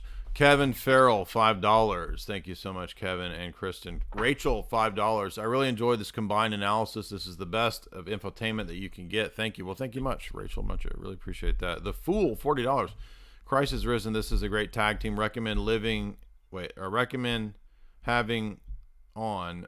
Look out for Charlie for discussion on technocracy. Well, thank you for that recommendation. I'll look into who that is. I'm planning to have, and I've already talked to Patrick Wood for him to come on because he's written 4 books on technocracy. So After we get Patrick Wood on, when he starts feeling better from his surgery, we'll go for that.